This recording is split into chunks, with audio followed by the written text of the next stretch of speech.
وننزل من القرآن ما هو شفاء ورحمة للمؤمنين صدق الله المولانا العظيم. عن عثمان بن عفان رضي الله تعالى عنه قال قال رسول الله সকলে মহব্বত নিয়ে বলুন সাল্লাল্লাহু আলাইহি ওয়াসাল্লাম খায়রুকুম মান তাআল্লামাল কুরআনা ওয়া আল্লামা আও কামা ক্বালা আলাইহিস সালাতু ওয়াস সালাম। ইন্নাল্লাহা ওয়া মালাইকাতাহু ইউসাল্লুনা আলান নবী ইয়া আইয়ুহাল্লাযীনা আমানু সাল্লু আলাইহি ওয়া সাল্লিমু তাসলিমা। আমরা নামাজের মধ্যে যে দরুদ পড়ি সেই দরুদের নাম কি? দরুদটির নাম কি ভারতের মুসলমান? পারেন আপনারা? বলুন তো। আল্লাহুম্মা সাল্লি আলা মুহাম্মাদ ওয়া আলা আলি মুহাম্মাদ কামা সাল্লাইতা আলা ইব্রাহিম ওয়া আলা আলি ইব্রাহিম ইন্নাকা হামিদুম মাজিদ। আল্লাহুম্মা বারিক আলা মুহাম্মাদ ওয়া আলা আলি মুহাম্মাদ কামা বারাকতা আলা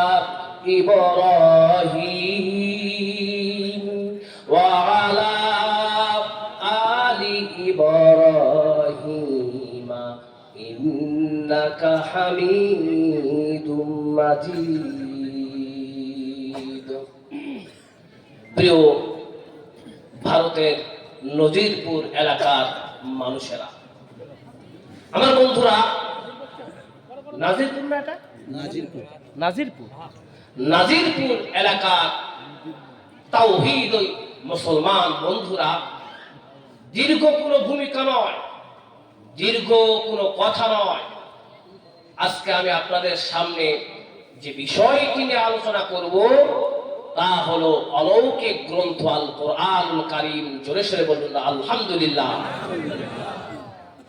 আমার ভাইয়েরা, পৃথিবীর মধ্যে কোন একজন গ্রন্থকার যখন কোনো গ্রন্থ রচনা করেন, গ্রন্থ প্রয়োগ করেন, তখন গ্রন্থের সূচনা লগ্নে পাঠক পাঠিকার উদ্দেশ্যে কিছু কথা লেখেন। কথা ঠিক বললাম না ব্যাঠি? কথা বলুন, কথা ঠিক বললাম না ব্যাঠি? প্রিয় পাঠক পাঠিকা ভাই বোনেরা, আমি এই গ্রন্থটি রচনা করেছি, এই গ্রন্থটি প্রণয়ন করেছি, যথাসাধ্য চেষ্টা করেছি যাতে করে কোনো ভুল ত্রুটি না হয়। কিন্তু যেহেতু আমি একজন মানুষ হিসেবে ভুল ত্রুটি হওয়াটাই স্বাভাবিক, তাই কোনো সুদক্ষ পাঠক পাঠিকার কাছে যদি আমার ভুল ত্রুটি ধরা পড়ে আমাকে অবহিত করবেন, পরবর্তী সংস্করণে তা সংস্কার করার চেষ্টা করা হবে ইনশাআল্লাহ। এ হলো দুনিয়ার যে লেখক আছেন, রাইটার যারা আছেন, তাদের চিরচরিত অভ্যাস। কথা ঠিক বললাম না বেটি? আমার ভাইয়েরা, মহান আল্লাহ রাব্বুল আলামিন গোটা বিশ্বের মানব জাতির জন্য, গোটা বিশ্বের মানব জাতির হেদায়েতের জন্য এমন একটি গ্রন্থ প্রেরণ করলেন, এমন একটি আইন বুক প্রেরণ করলেন, এমন একটি সংবিধান গ্রন্থ প্রেরণ করলেন যেই গ্রন্থের সূচনা লগ্নে পাঠক পাঠিকার উদ্দেশ্যে এমন বক্তব্য তো দেয়া দূরের কথা, বরং গ্রন্থের প্রায় প্রারম্ভেই সূরা ফাতিহার পরে সূরা বাকারার শুরুতে কিয়ামত পর্যন্ত যত জিন এবং ইনসান আসবে সকলের জন্য দ্বারতহীন ভাষায় চ্যালেঞ্জ করে দিলেন। জোরে সরে বলুন না সুবহানাল্লাহ। আমার ভাইরা, মহান আল্লাহ রাব্বুল আলামিন বলছেন আলিফ লাম মিম যালিকাল কিতাবু লা রাইবা ফীহি হুদাল লিল মুত্তাকিন। আল্লাহু আকবার। আমার ভাইরা, আলিফ লাম মিম এটি হলো তিনটি অক্ষর, এগুলো হলো হুরুফে মুকাত্তাত। এই তিনটি অক্ষরে যদি আমি তাফসীর করতে যাই কমপক্ষে 1 ঘন্টা সময় লাগবে। এই জন্য দীর্ঘ কোনো তাফসীর না করে মুহাদ্দিসিনে কেরাম, মুফাসসিরিনে কেরাম এই হুরুফে মুকাত্তাত গুলোর কি তাফসীর করেছেন। গ্রহণযোগ্য তাফসীর হলো আল্লামা জালালউদ্দিন সুয়ুতী রাহমাতুল্লাহি আলাইহি তার তাফসীরের মধ্যে বললেন আল্লাহু আ'লামু বিমুরাদিহি বিযালিক। আল্লাহ রাব্বুল আলামিন আলিফ লাম মিম এই তিনটি অক্ষরের মধ্যে কি বুঝাতে চাইলেন, এর মর্ম কথা কি, এর ভেদ কি তিনি ভালো জানেন। সুবহানাল্লাহ। পৃথিবীর কোনো সাহিত্যিক নেই, পৃথিবীর কোনো কবি নেই, পৃথিবীর কোনো দার্শনিক নেই, পৃথিবীর কোনো মুহাদ্দিস নেই, পৃথিবীর কোনো মুফাসসির নেই।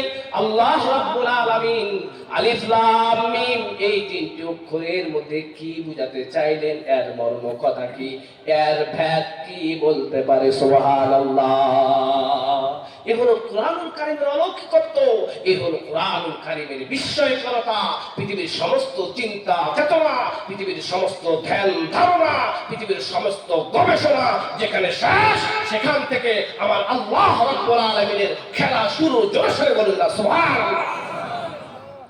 আমার ভাইয়েরা, এরপরে আল্লাহ পাক বলছেন কি, যালিকাল কিতাবু লা রাইবা ফীহি। এই কোরআনুল কারীম এমন একটি কিতাব, এমন একটি অলৌকিক গ্রন্থ। যালিকাল কিতাব, এই কোরআনুল কারীম এমন একটি কিতাব, লা রাইবা ফীহি, এই কোরআনুল কারীমের মধ্যে বিন্দু পরিমাণ সন্দেহ আর সংশয় নাই। সুবহানাল্লাহ। সন্দেহ আর সংশয় থাকবে কি করে? কারণ হলো এই কোরআনুল কারীম অবতীর্ণ করেছেন আল্লাহ, আর তিনি নিজেই ঘোষণা দিয়ে দিলেন ইন্না নাহনু নাযালনা যিকরা ওয়া ইন্না লাহু লাহাফিজুন। আল্লাহু আকবার, আল্লাহু আকবার। আল্লাহ পাক বলেন নিশ্চয় আমি আল্লাহ রাব্বুল আলামিন এই কোরআনুল কারীমকে অবতীর্ণ করেছি, এবং নিশ্চয়ই আমি আল্লাহ রাব্বুল আলামিন এই কোরআনুল কারীমকে সংরক্ষণ করব। সুবহানাল্লাহ। আমার বন্ধুরা, নাজিরপুর এলাকার বন্ধুরা, এই আয়াতের তাফসীর করতে গিয়ে আল্লামা কুরতুবী আলাইহির রাহমা তার তাফসীরে কুরতুবীর মধ্যে চমৎকার একটি ঘটনা বর্ণনা করেছেন। শুনতে কি চান? একটু হাত তুলে দেখান। লিল্লাহি তাকবীর, লিল্লাহি তাকবীর। আমার ভাইরা, আল্লামা কুরতুবী রাহমাতুল্লাহি আলাইহি তার তাফসীরে কুরতুবীর মধ্যে উল্লেখ করেছেন খলিফা মামুন আর-রশিদের যুগের মধ্যে একটি বিতর্ক অনুষ্ঠান হতো, শিক্ষা সম্পর্কিত একটি বিতর্ক অনুষ্ঠান হতো।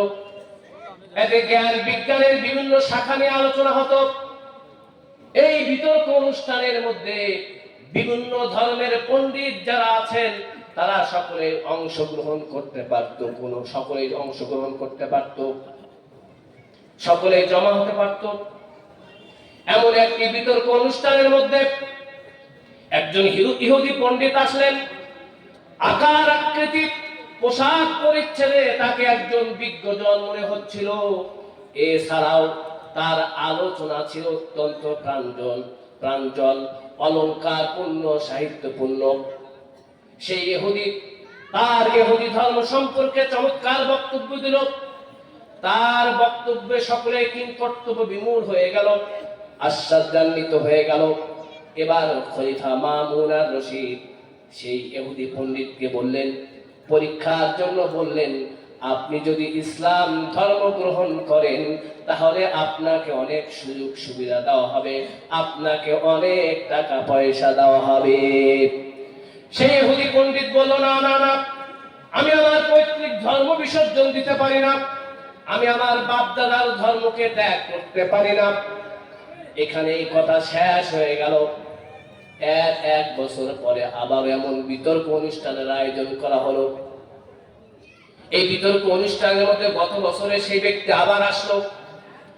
আসার পরে এবার ইসলামী ল তথা ইসলামী ফ্যাক্ট নিয়ে চমৎকার আলোচনা করলো। তার আলোচনা শ্রবণ করার পরে সকলেই মুক্ত হয়ে গেল। এবার খলিফা মামুন আর রশিদ বলল, আপনি কি গত বছরের সেই ব্যক্তি নন যে ব্যক্তি ইহুদি ধর্ম সম্পর্কে আলোচনা করেছিলেন? সেই লোকটি বললেন, হ্যাঁ আমি সেই গত বছরের ব্যক্তি। খলিফা মামুন আর রশিদ বললেন, আমি তো আপনাকে গত বছর ইসলামের দাওয়াত দিয়েছিলাম, কিন্তু আপনি ইসলাম ধর্ম গ্রহণ করেননি, এবার ইসলাম ধর্ম গ্রহণ করলেন, কারণটা কি? সেই ইহুদি পণ্ডিত বলতে লাগলো, গত বছর এই সেমিনার থেকে যাওয়ার পরে আমি বিভিন্ন ধর্মীয় গ্রন্থ নিয়ে গবেষণা শুরু করলাম। আমি একজন হস্তলিপিকারক, হাতের দ্বারা বিভিন্ন পাণ্ডুলিপি লিখি। এই পাণ্ডুলিপিগুলো আমি লিখে সেগুলো বাজারের মধ্যে বিক্রয় করি। গত বছর এই সেমিনার থেকে যাওয়ার পরে আমি তাওরাতের 3টি কপি সংগ্রহ করলাম, 3টি কপি করলাম। এই 3টি কপির মধ্যে নিজের পক্ষ থেকে বাড়া কমা করে দিলাম। এরপরে এই 3টি কপি নিয়ে আমি ইহুদিদের উপাসনালয়ে গেলাম। তাওরাতের এই 3টি কপি পাওয়ার সঙ্গে সঙ্গে ইহুদিরা অত্যন্ত আনন্দ চিত্তে এগুলোকে ক্রয় করে ফেললো। এরপরে আমি ইঞ্জিলের 3টি কপি তৈরি করলাম, এর মধ্যে নিজের পক্ষ থেকে বাড়া কমা করে দিলাম। এরপরে আমি কি করলাম, খ্রিস্টানদের উপাসনালয়ে নিয়ে গেলাম। এরপরে এগুলো যখন খ্রিস্টানদের উপাসনালয়ে নিয়ে গেলাম, খ্রিস্টানরা অত্যন্ত আনন্দ চিত্তে এই কপিগুলোকে ক্রয় করে ফেললো। এরপরে আমি কি করলাম, কুরআনুল কারীমের 3টি কপি তৈরি করলাম। কুরআনুল কারীমের 3টি কপি তৈরি করার পরে এর মধ্যে নিজের পক্ষ থেকে বাড়া কমা করে দিলাম। এরপরে 3টি কপি নিয়ে আমি মুসলমানদের মসজিদগুলোর মধ্যে গেলাম। মুসলমানরা এই কপিগুলো ক্রয় করার আগে দেখতে চাই এই কপিগুলোর মধ্যে কোনো পরিবর্তন হয়েছে নাকি। যখন দেখলো এই কপিগুলোর মধ্যে পরিবর্তন হয়ে গিয়েছে, সঙ্গে সঙ্গে মুসলমানগুলো আমাকে দূর দূর করে তাড়িয়ে দিল। তখন আমি বুঝতে পেরে গেলাম এই গ্রন্থটি হুবহুব সংরক্ষিত আছে, আর এই গ্রন্থটি সংরক্ষণ করছেন স্বয়ং আল্লাহ রাব্বুল আলামিন। জোরে সরে বলুন না আল্লাহু আকবার, আল্লাহু আকবার। কিন্তু দুঃখজনক হলো সত্য, আজকে আমরা মুসলমান হয়েছি, মুসলমানের সন্তান হয়েছি, মুসলমানের সন্তান আজকে আমরা কুরআনুল কারীমের পড়তে জানি না। কথা ঠিক বললাম না ঠিক? আজকে আমরা এমন মুসলমান হয়েছি, এই মজলিসের মধ্যে যদি আমি নাজিরপুরের মুসলমানদেরকে জিজ্ঞাসা করি, বলুন তো শুদ্ধ করে কুরআনুল কারীম কে পড়তে পারেন, হাতগুলো তুলতে বললে 95% মুসলমান হাত তুলতে পারবে না। কথা ঠিক বললাম না ঠিক? ও ভারতের মুসলমান, এই কুরআনুল কারীম এমন একটি অলৌকিক গ্রন্থ, এই কুরআনুল কারীম এমন একটি বিস্ময়কর গ্রন্থ। কুরআনুল কারীমের মধ্যে 2টি বৈশিষ্ট্য আছে। এই কুরআনুল কারীমকে যারা মহব্বত করবে, কুরআনুল কারীম তাকে দামি বানিয়ে দেবে। আল্লাহু আকবার, বলেন আল্লাহু আকবার। আর কোরআনুল কারীমের সঙ্গে যারা বেয়াদবি করবে, কোরআনুল কারীম নিয়ে যারা হোলি খেলা খেলবে, কোরআনুল কারীম তাদেরকে দুনিয়ার মধ্যে লাঞ্ছিত করবে, আখিরাতের মধ্যেও লাঞ্ছিত করবে। আমার ভাইরা, 2010 সালের মধ্যে আমাদের বাংলাদেশের পত্রিকা ইনকিলাবের মধ্যে একটি চমৎকার ঘটনাকে ছাপানো হয়েছে। কুরআনুল কারীমের সঙ্গে বেয়াদবি করার কারণে তাদের কি পরিণত হয়েছে। 2010 সালের মধ্যে ইনকিলাব পত্রিকার মধ্যে তুরস্কের একটি ঘটনা ছাপানো হয়েছে। তুরস্কের একটি নৌঘাঁটি কয়েকজন তুর্কি সেনার সংবর্ধনার জন্য, বিদায় অনুষ্ঠানের জন্য এই অনুষ্ঠানটির আয়োজন করা হয়েছে।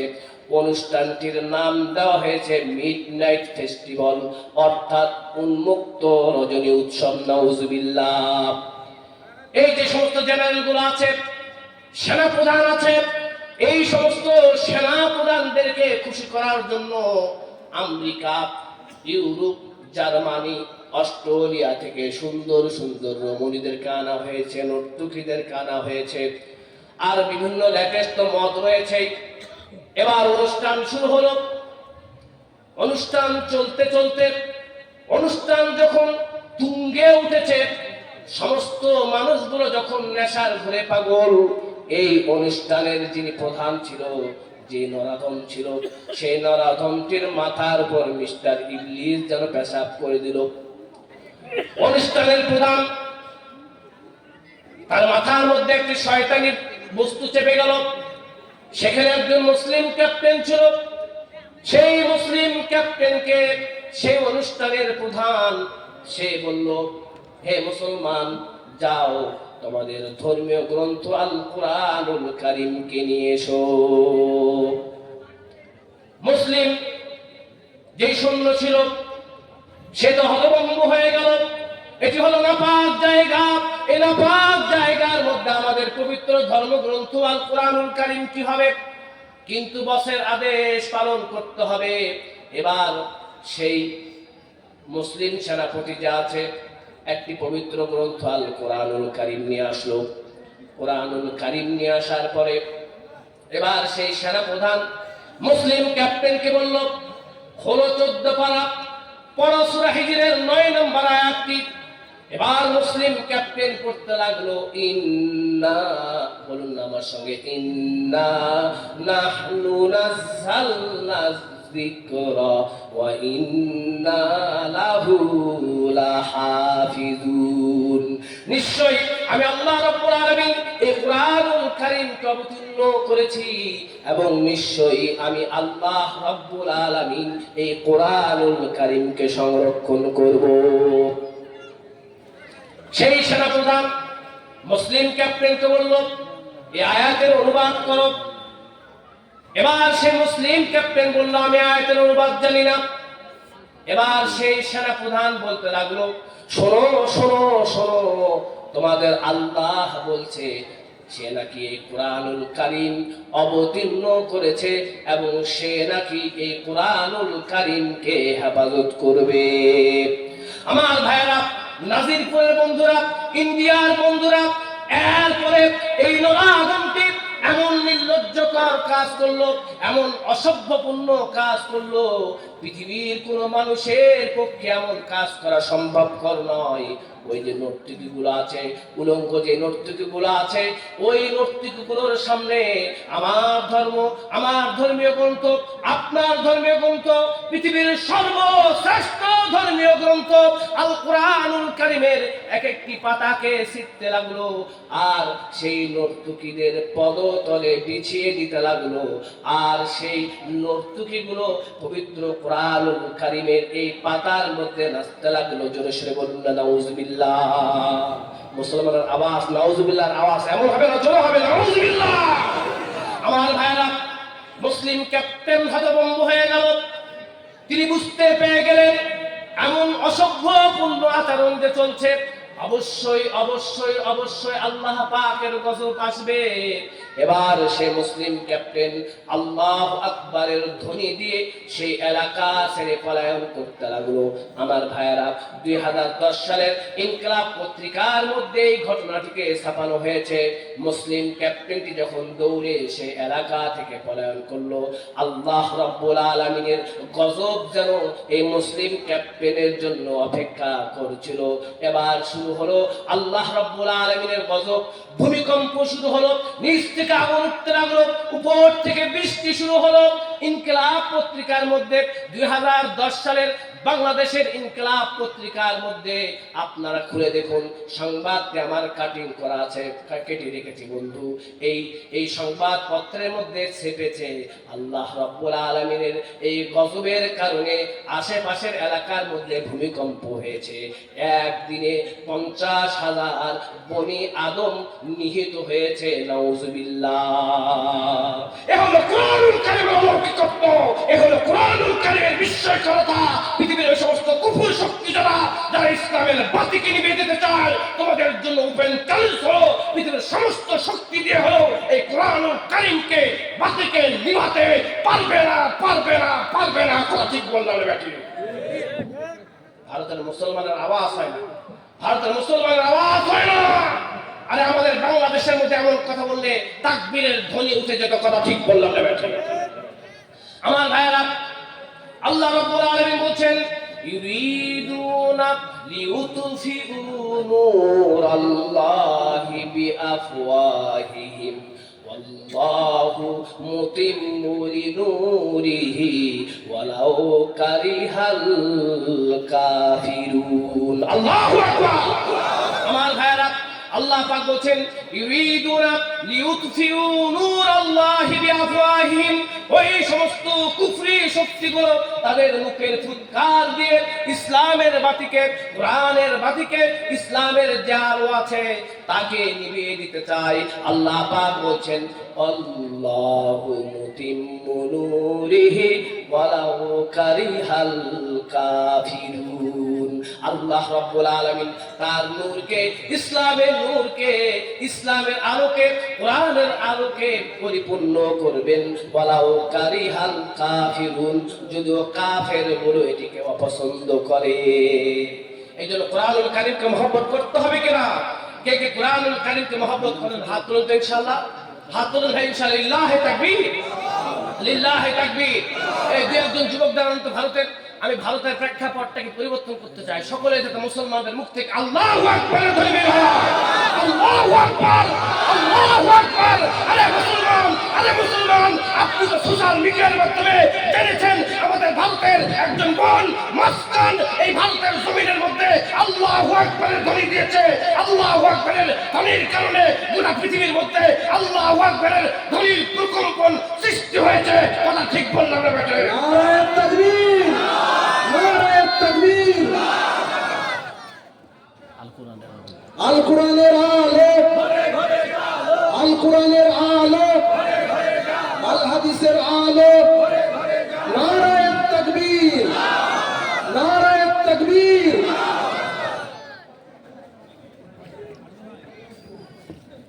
আমার ভাইয়েরা, আপনাদের সামনে আলোচনা চলছে কি বলুন তো? এই নাজিরপুর ভাইয়েরা, নাজিরপুর বাসীরা, বলুন তো আপনাদের সামনে আলোচনা চলছে কি? কি বিষয়ে আলোচনা? এই অলৌকিক গ্রন্থ আল কোরআনুল কারীম। জোরে সরে বলুন আলহামদুলিল্লাহ। বলুন তো, একটু রিল্যাক্স আসি। রাজি আছেন না ইনশাআল্লাহ? রুচির পরিবর্তন করা চাই। কথা ঠিক বললাম না ব্যাটি? বলুন তো, আমাদের রব কে? আমাদের হাত তুলে বলতে হবে ইনশাআল্লাহ। আমাদের রব কে? আমাদের রব কে? আমাদের স্রষ্টা কে? আমাদের নবীর নাম কি বলুন তো? মাশাআল্লাহ। এখানে আলোচনা করতে আমার খুব ভালো লাগছে। মনে হচ্ছে আমি বাংলার জমিনে আলোচনা করছি। জোরে বলুন আলহামদুলিল্লাহ। আমি আপনাদের উপর অনেক সন্তুষ্ট হয়েছি। বলুন আলহামদুলিল্লাহ। বলুন তো, আমাদের নবীর নাম কি? আমাদের সাজদার যে জায়গা, সেই সাজদার জায়গার নাম কি? আরে বাইতুল্লাহ। আমাদের কিবলার নাম কি? আমাদের কিবলার নাম কি? এই জন্য ইবাদত করতে হবে কার জন্য বলুন তো? ইবাদত করতে হবে কার জন্য? রাসূল করিম সাল্লাল্লাহু আলাইহি সাল্লামের আদর্শ অনুসরণ করতে হবে। কথা ঠিক বললাম না ঠিক? আমাদের মুসলমান যারা আছে সকলে এক হয়ে যেতে হবে। কথা ঠিক বললাম না ঠিক? আমাদের প্রভু এক নবীর উম্মত, জীবন বিধান ওই শিবানী কোরআন। লিল্লাহি তাকবীর, লিল্লাহি তাকবীর। অবশ্যই গাইতে পারবেন, গাইতে পারবেন ইনশাআল্লাহ। বলুন তো। আমাদের প্রভু এক নবীর উম্মত, জীবন বিধান ওই শিবানী কোরআন। লিল্লাহি তাকবীর, লিল্লাহি তাকবীর। তবে কেন হে মুসলমান এক হও করি আহ্বান। লিল্লাহি তাকবীর, লিল্লাহি তাকবীর। আমাদের প্রভু এক নবীর উম্মত, জীবন বিধান ওই শিবানী কোরআন। লিল্লাহি তাকবীর। বাইতুল্লাহ মদিনা শরীফ উহুদ পাহাড় হাসরের মাঠ। কথা ঠিক কিনা? আওয়াজ বের কথা ঠিক কিনা? বাইতুল্লাহ মদিনা শরীফ উহুদ পাহাড় হাসরের মাঠ। বাইতুল্লাহ মদিনা শরীফ উহুদ পাহাড় হাসরের মাঠ। একটা তো জীবন আর মরণ তো একবার, একটা তো জীবন আর মরণ তো একবার, সকলের তরে আছে একই স্থান। লিল্লাহি তাকবীর, লিল্লাহি তাকবীর। আমাদের প্রভু এক নবীর উম্মত, জীবন বিধান ওই শিবানী কোরআন। আল্লাহু আকবার। আমার ভাইয়ারা বলছি, কোরআনুল কারীমের অলৌকিকত্ব হলো কোরআনুল কারীমের ছোঁয়া যাকেই লাগবে কোরআনুল কারীম তাকে দামি বানিয়ে দেবে। আল্লাহু আকবার। ও ভারতের মুসলমান, আমি আপনাদের ভারতের একটি আর্টিকেল পড়েছি। সেই আর্টিকেলের মধ্যে একটি ঘটনা বর্ণনা করা হয়েছে। সেই ঘটনাকে আপনারা শুনতে চান? ভারতের মুসলমান শুনতে চান নাকি? আমার ভাইয়েরা, ভারতের একজন হিন্দু বোন ইসলাম ধর্ম গ্রহণ করেছেন, গোপনে ইসলাম ধর্ম গ্রহণ করেছেন, কিন্তু তার বাসার কেউ জানে না, ফ্যামিলির কেউ জানে না। সেই বোনটি ইসলাম ধর্ম গ্রহণ করার পরে গোপনে গোপনে কোরআনুল কারীম তেলাওয়াত করত। আল্লাহু আকবার, আল্লাহু আকবার। কিন্তু আজকে আমাদের মুসলমান এমন হয়েছি, আমাদের বাসার মধ্যে কোরআনুল কারীমের তেলাওয়াত নাই। কথা ঠিক কিনা? আজকে এমন হয়েছে, ও মুসলমান, আজকে এমন হয়েছে, এপার বাংলা বলুন আর ওপার বাংলা বলুন, আমাদের বাংলাদেশ বলুন আর ইন্ডিয়া বলুন, এমন অবস্থা হয়েছে মুসলমান তো কোরআনুল কারীম তেলাওয়াত করে না। আমাদের বাংলাদেশের মেয়েরা আপনাদের ভারতের সিরিয়াল নিয়ে পাগল পারা হয়ে গেছে। জোরে বলুন না নাউযুবিল্লাহি মিন যালিক। স্বামী যদি বলে, ও প্রিয়তমা স্ত্রী, আমাকে একটু খেতে দাও না গো, কি বলে জানো? না, এখন আমি তোমাকে খেতে দিতে পারবো না, এখন আমার সিরিয়ালের টাইম হয়েছে। জোরে সরে বলুন নাউযুবিল্লাহি মিন যালিক। বলুন না নাউযুবিল্লাহি মিন যালিক। আর আপনাদের এপার বাংলার মেয়েদের কি অবস্থা জানেন? আমি তো মাঝে মাঝে ফেসবুকিং করি, তো আমি দেখি তারা তাদের টাইম লাইনগুলোর মধ্যে কি দেয় জানেন? তাদের টাইম লাইনগুলোর মধ্যে টিকটক দেয়। তাদের টাইম লাইনগুলোর মধ্যে আমাদের বাংলাদেশের অপূর্ব আছে, আরো কি কি যেন আছে, আমি দেখি লেখা আছে অপূর্ব, আরো কি যেন আছে, আমার সেগুলো মনে নেই। তো তাদের টাইম লাইনগুলোর মধ্যে টিকটক দেয়, গান দেয়, নাউযুবিল্লাহি মিন যালিক। সংক্ষিপ্ত একটি মেসেজ দিয়ে যায়। ও নাজিরপুরের মানুষেরা, আপনি আপনার ফেসবুকের মধ্যে ও বোন তোমাকেই বলছি, এ যুবক তোমাকেই বলছি, ও যুবক, ও বন্ধু যুবক তোমাকেই বলছি, তুমি তোমার ফেসবুকের মধ্যে, তোমার ফেসবুকের টাইমলাইনের মধ্যে যে টিকটক ভিডিও করছো। আজকে আপনাদের এই যে মুর্শিদাবাদের পাশে একটি পার্ক আছে, কি পার্ক আছে গো? মতিঝিল পার্ক। আমি একটু দেখতে গিয়েছিলাম, দর্শনীয় জায়গা। তো ভালোভাবে আমি যখন লোকজনের সমাগম সেই সময় যাইনি, ফাঁকা জায়গার মধ্যে গিয়েছি। তো আমি হেঁটে যাচ্ছি, একজন মেয়ে প্যান্ট পরে আছে আর গেঞ্জি পরে আছে, গায়ের মধ্যে কোনো ওড়না নাই। এটি আমরা কল্পনাও করতে পারি না। নাউযুবিল্লাহ। আমি আর হাফেজ সাহেব যাচ্ছি, হেঁটে যাচ্ছি, তো ওই মেয়েটা দেখছি এরকম কমর দুলায়, এভাবে কমর দুলায় আর নেচে নেচে আসে। আমি আবার চিন্তা করি, এর আবার কি হলো রে বাবা? এখানে গিয়ে দেখি এদিকে আরেকজন মেয়ে আবার কি করে, এদিকে ফোনে গান সেট করেছে, এভাবে গান সেট করেছে। অর্থাৎ সেই মেয়েটি যে কমর দুলাচ্ছে এভাবে করছে, আর সে এখানে যে গান সেট হচ্ছে, মানে ওই গানের সঙ্গে ওই কমর দুলানি দিয়ে বুঝাতে চাচ্ছে সে টিকটক করবে। জোরে সরে বলুন নাউযুবিল্লাহি মিন যালিক। এই ভারতের মুসলমান, ভারতের মধ্যে ইন্টারনেট ফ্রি পেয়েছ, 250 টাকা দিয়ে কিনলেই সারাদিন কথা বলো। 250 টাকা দিয়ে প্রতিদিন 1.5 জিবি ফ্রি পাও। 1.5 জিবি না হুজুর? 1.5 জিবি। আর জিওর মধ্যে মনে হয় আরো ফ্রি, কথা ঠিক বললাম না ঠিক? এই ফ্রি পাওয়ার পরে সারাদিন ইমো, হোয়াটসঅ্যাপ আর ফেসবুক নিয়ে ব্যস্ত থাকো, কোরআনুল কারীমের তেলাওয়াত করো না। এমনকি তোমার ফেসবুকের যে স্ট্যাটাস গুলো দাও, টিকটক দাও, আমার দুঃখ লাগে, কষ্ট লাগে। ভারতের মুসলমান শুধু নয়, বাংলাদেশের মুসলমানদের জন্য কষ্ট লাগে। সুন্দরী সুন্দরী স্ত্রীগুলো ফেসবুকের মধ্যে, ইউটিউবের মধ্যে টিকটক করে, আর তার স্বামী লেখে এক্সেলেন্ট। লেখে কি লেখে না? মাশাআল্লাহ, চমৎকার, আস্তাগফিরুল্লাহ বলেন। আচ্ছা, ভারতের মুসলমান এই পুরুষটার মধ্যে আত্মমর্যাদা বোধ বলে কোনো কিছু আছে? সে কি পুরুষ? এই যুবক, তুমি তোমার স্ত্রীর তোমার স্ত্রী যে ফেসবুকের মধ্যে টিকটক করছে, মুখ বাঁকিয়ে যে টিকটক করছে, তোমার স্ত্রী যে অর্ধ উলঙ্গ হয়ে গায়ের মধ্যে ওড়না দিয়ে টিকটক করছে, আর তুমি যে লিখছো কংগ্রেচুলেশন, এরপরে লিখছো অনেক কিছু লিখছো, কমেন্ট লিখছো, মাশাআল্লাহ সুন্দর লিখছো। এরপরে তোমার বন্ধু যখন এখানে রিপ্লাই দেয়, আহ ভাবিকে চমৎকার লাগে, কি কিউট লাগে, আহা ভাবি তো একবারে দেখতে অনেক সুন্দর, তোমার কি লজ্জা করে না? এই যুবক, তোমার কি লজ্জা করে না? রাত্রির গভীর রজনীতে ও বন্ধু বলেন তো, এই যুবক তোমাকে বলি, এই যুবক তোমাকে বলি, তুমি যে তোমার বোন যে তোমার স্ত্রী যে ফেসবুকের মধ্যে টিকটক করছে, সুন্দর সুন্দর করে কিউটি কিউটি করে চেহারা দিয়ে সুন্দর করে যে ছবিগুলো ছাড়ছে, আচ্ছা বলো তো, অন্য মেয়েরা যখন ছাড়ে তখন তুমি কি জুম করে দেখো না? গালের মধ্যে একটা টোল করেছে, একটা কালো দাগ, কিরে এটি কি অবস্থা, একটু দেখি তো। টোল করেছে, কালো দাগ পড়েছে, জুম করে দেখো কি দেখো না যুবক?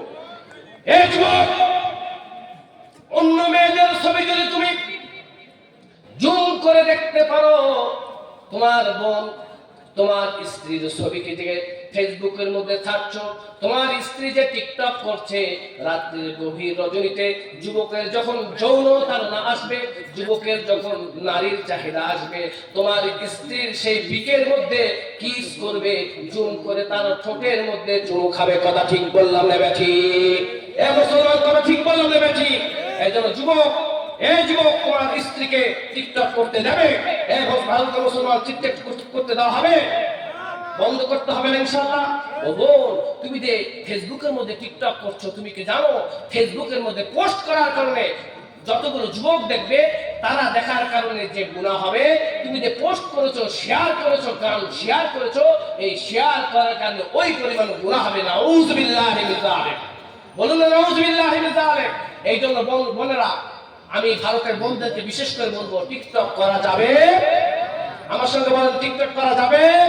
ফেসবুকের মধ্যে গান শেয়ার করা যাবে? ফেসবুকের মধ্যে যে গান শেয়ার করছো, এর দ্বারা এই গুনার কাজ শেয়ার করার কারণে অন্যান্য যারা দেখছে, শেয়ার করার কারণে, দেখার কারণে তাদের যা গুনাহ হবে, তুমি যে শেয়ার করেছো, তারা দেখে যেই গুনাহ হবে সেই গুনাহ তোমার আমলনামার মধ্যে লেখা হবে। নাউযুবিল্লাহি মিন যালিক। তাহলে এখন আমাদের কি করতে হবে? ফেসবুকের মধ্যে কোরআনুল কারীমের তেলাওয়াত দিতে হবে, ফেসবুকের মধ্যে আলেম ওলামাদের ওয়াজ দিতে হবে। কথা ঠিক বললাম না বেঠিক? আমার ভাইরা, ভারতের নাজিরপুরের বন্ধুরা সংক্ষিপ্ত আকারে আলোচনা করে যায়।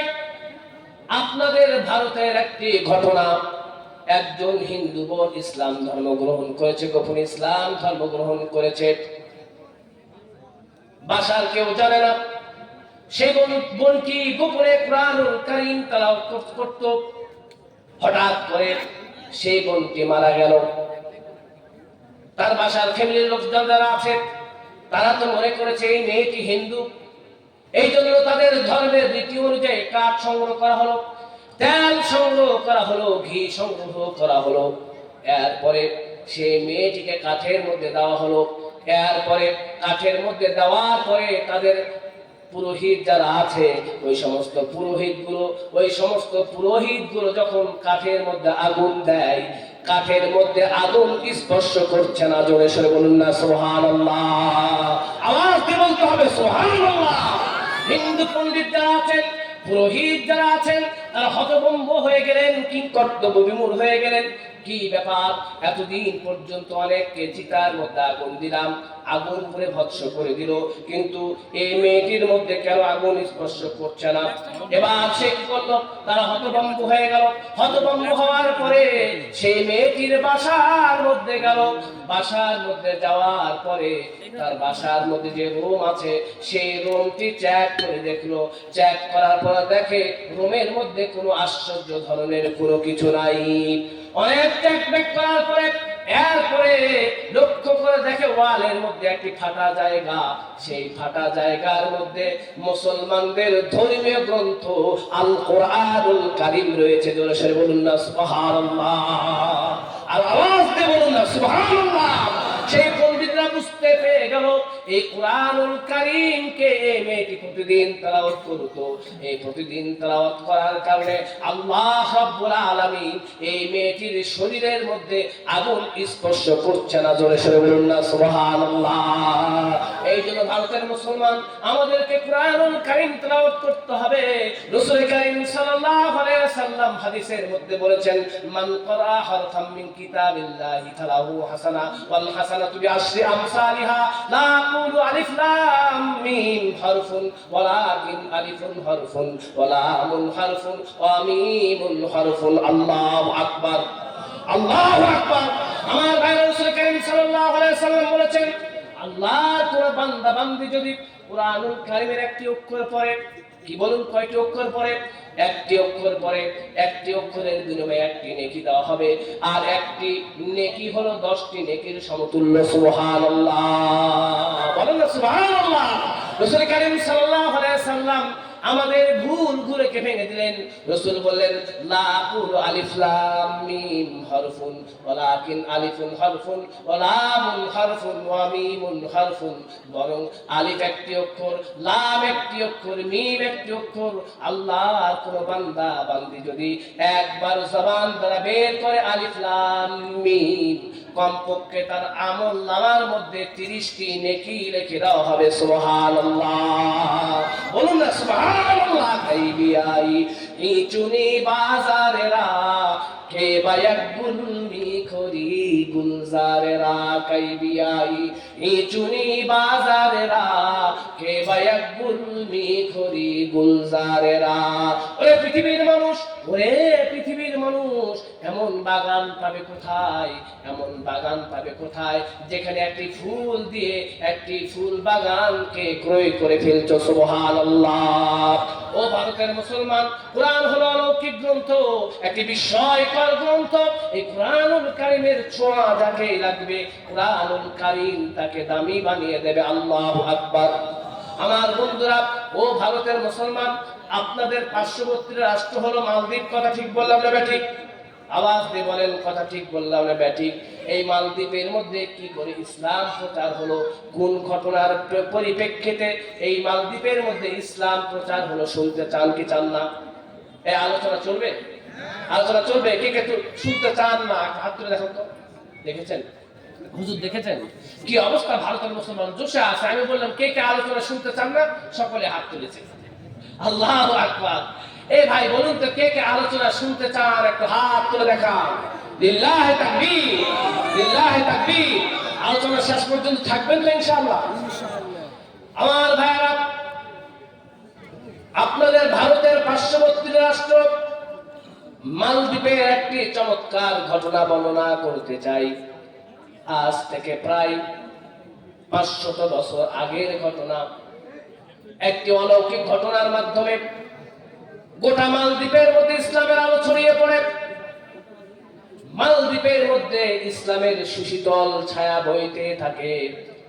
আমার বন্ধুরা, প্রখ্যাত মুসলিম পর্যটক আল্লামা ইবনে বাতুতা আলাইহির রাহমা তার তারিখে ইবনে বাতুতার মধ্যে এই ঘটনাটিকে উল্লেখ করেছেন।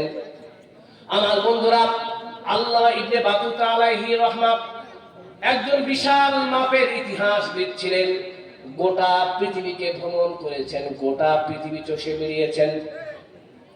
আল্লামা ইবনে বাতুতা আলাইহির রাহমা গোটা পৃথিবী ভ্রমণ করতে করতে মালদ্বীপের মধ্যে পৌঁছলেন।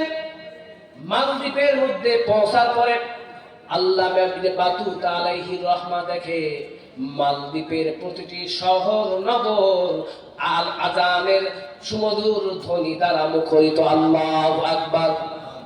মালদ্বীপের জমিনগুলো নামাজের সিজদা দ্বারা আলোকিত।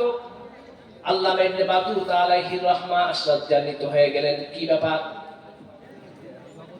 আল্লামা ইবনে বাতুতা আলাইহির রাহমা ভালো করে জানেন মালদ্বীপের মধ্যে কোনো ধর্ম প্রচারক আসেননি। তাহলে মালদ্বীপের মধ্যে কি করে আযান আসলো?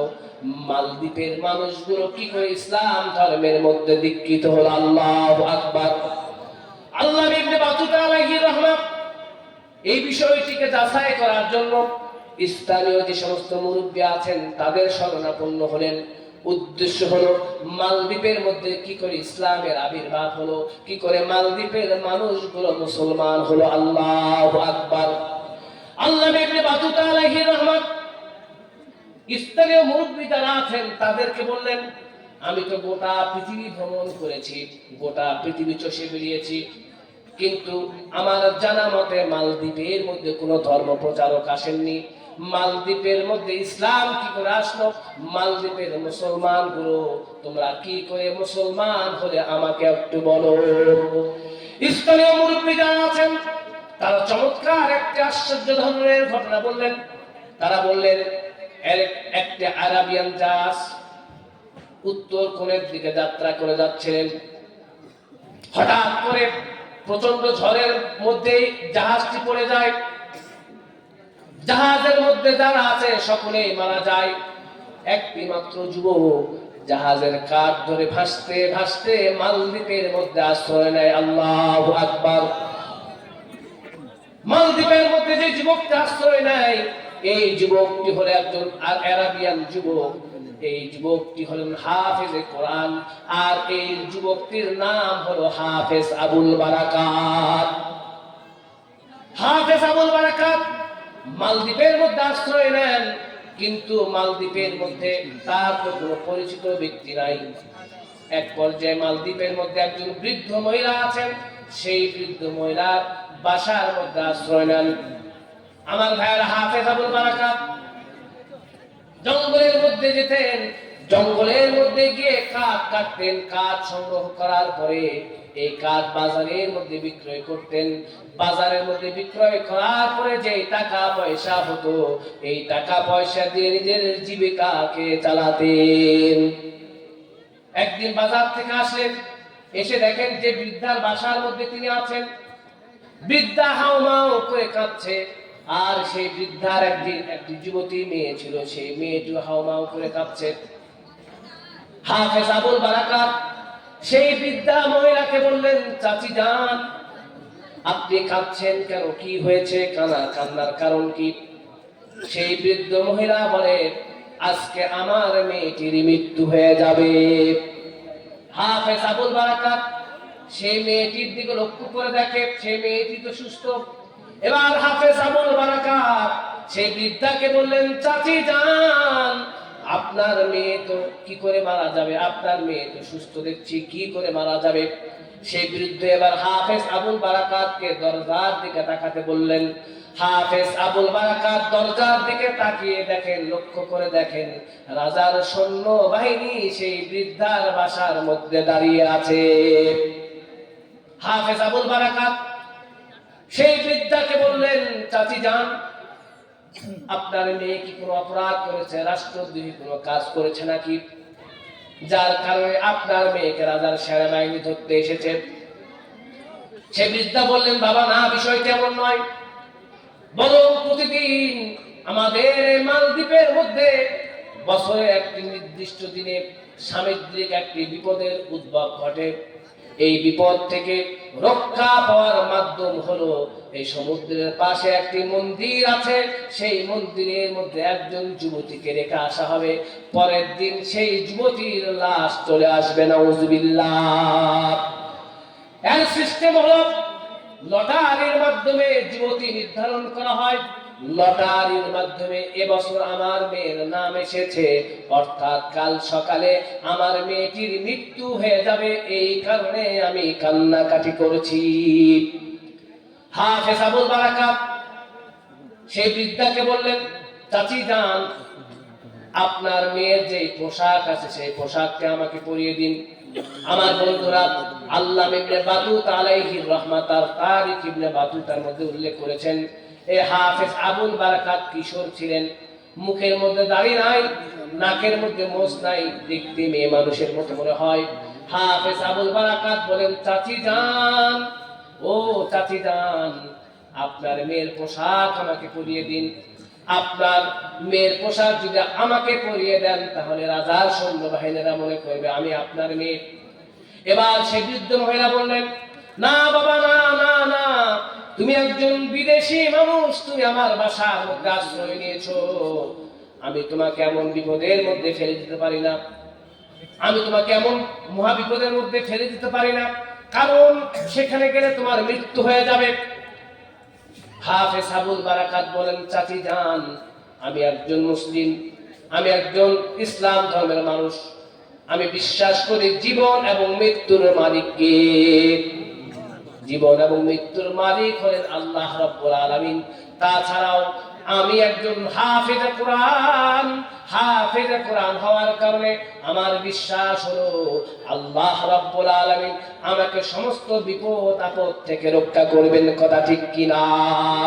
কিন্তু আজকে আমরা এমন মুসলমান হয়েছি, হাতের মধ্যে কোরআন নাই, হাতের মধ্যে কোনো কিছু নাই, জিহাদের তামান্না নাই, অথচ কবি বলছেন, কি বলছেন, কোথা সে মুসলমান, কোথা সে মুসলমান, যাদের এক হাতে ছিল তলোয়ার, এক হাতে ছিল কোরআন, কোথা সে মুসলমান, কোথা সে মুসলমান, কোথা সে মুসলমান, কোথা সে মুসলমান, যাদের এক হাতে ছিল তলোয়ার, এক হাতে ছিল কোরআন, কোথা সে মুসলমান, কোথা সে মুসলমান। আল্লাহু আকবার। আমার ভাইরা, হাফেজ আবুল বারাকাত সেই বৃদ্ধা মহিলাকে বললেন, চাচি যান, আমি একজন মুসলমান, আমি বিশ্বাস করি জীবন এবং মৃত্যুর মালিক হলেন আল্লাহ রাব্বুল আলামিন। তাছাড়া আমি একজন হাফেজে কোরআন, আমি বিশ্বাস করি এই কোরআনুল কারীমের কারণে আল্লাহ রাব্বুল আলামিন আমাকে হেফাজত করবেন। বলুন আল্লাহু আকবার। আমার ভাইরা, যুবক বারবার পীড়াপিড়ি করে, সেই বৃদ্ধ মহিলা বলে, না বাবা, দেব না, তোমাকে দিতে পারি না। এক পর্যায়ে যুবকের পীড়াপিড়িতে সেই বৃদ্ধা রাজি হয়ে গেল। বৃদ্ধার যে মেয়ে আছে, সে মেয়ের পোশাক সেই হাফেজ আবুল বারাকাতকে পরা হলো। এরপরে কি হলো, হাফেজ আবুল বারাকাত সেই বৃদ্ধার মেয়ের পোশাক পরে চলতে লাগলো রাজার সৈন্যবাহিনীর সঙ্গে। এক পর্যায়ে সমুদ্রের কিনারার মধ্যে যে মন্দির আছে, সেই মন্দিরের মধ্যে হাফেজ আবুল বারাকাত অবস্থান করলেন, মাগরিব নামাজ পড়লেন, এশার নামাজ পড়লেন। নামাজ পড়ার পরে সমুদ্রের মধ্যে যে মন্দির আছে, সেই মন্দিরের মধ্যে পবিত্র ধর্মগ্রন্থ আল কুরআনুল কারীম তেলাওয়াত করতে লাগলেন। আর সমুদ্রের যে তরঙ্গ আছে, ঢেউ আছে, সেই দিকে অত্যন্ত তীক্ষ্ণ দৃষ্টিতে তাকাতে থাকলেন। আমার ভাইয়ের, হাফেজ আবুল বারাকাত এভাবে কাজ করছেন। আল্লামা ইবনে বাতুতা আলাইহির রাহমাত তার তারিখ ইবনে বাতুতার মধ্যে উল্লেখ করেছেন, বন্ধু আল্লাহ ইবনে বাতুতা আলাইহি বলেন, গোটা পৃথিবীর মানুষ ঘুমে, পিন পতন, নীরবতা, সকলে চুপচাপ, কিন্তু তিনটি চোখের মধ্যে ঘুম নাই। একটি হলো ওই বৃদ্ধ মহিলা, সে চিন্তা করে আমার কারণে একজন আরব যুবক আমার মেয়ের কারণে নিজের জীবনকে দিয়ে দিতে চায়, এই জন্য সে বৃদ্ধা কান্না করে যাচ্ছে। আর আরেকজন যে জেগে আছে সে হলো এই বৃদ্ধ মহিলার মেয়ে, সে চিন্তা করে একজন আরাবিয়ান যুবক ভিন্ন পুরুষ আমার জন্য সে জীবন দিতে চায়, সে কান্না করে।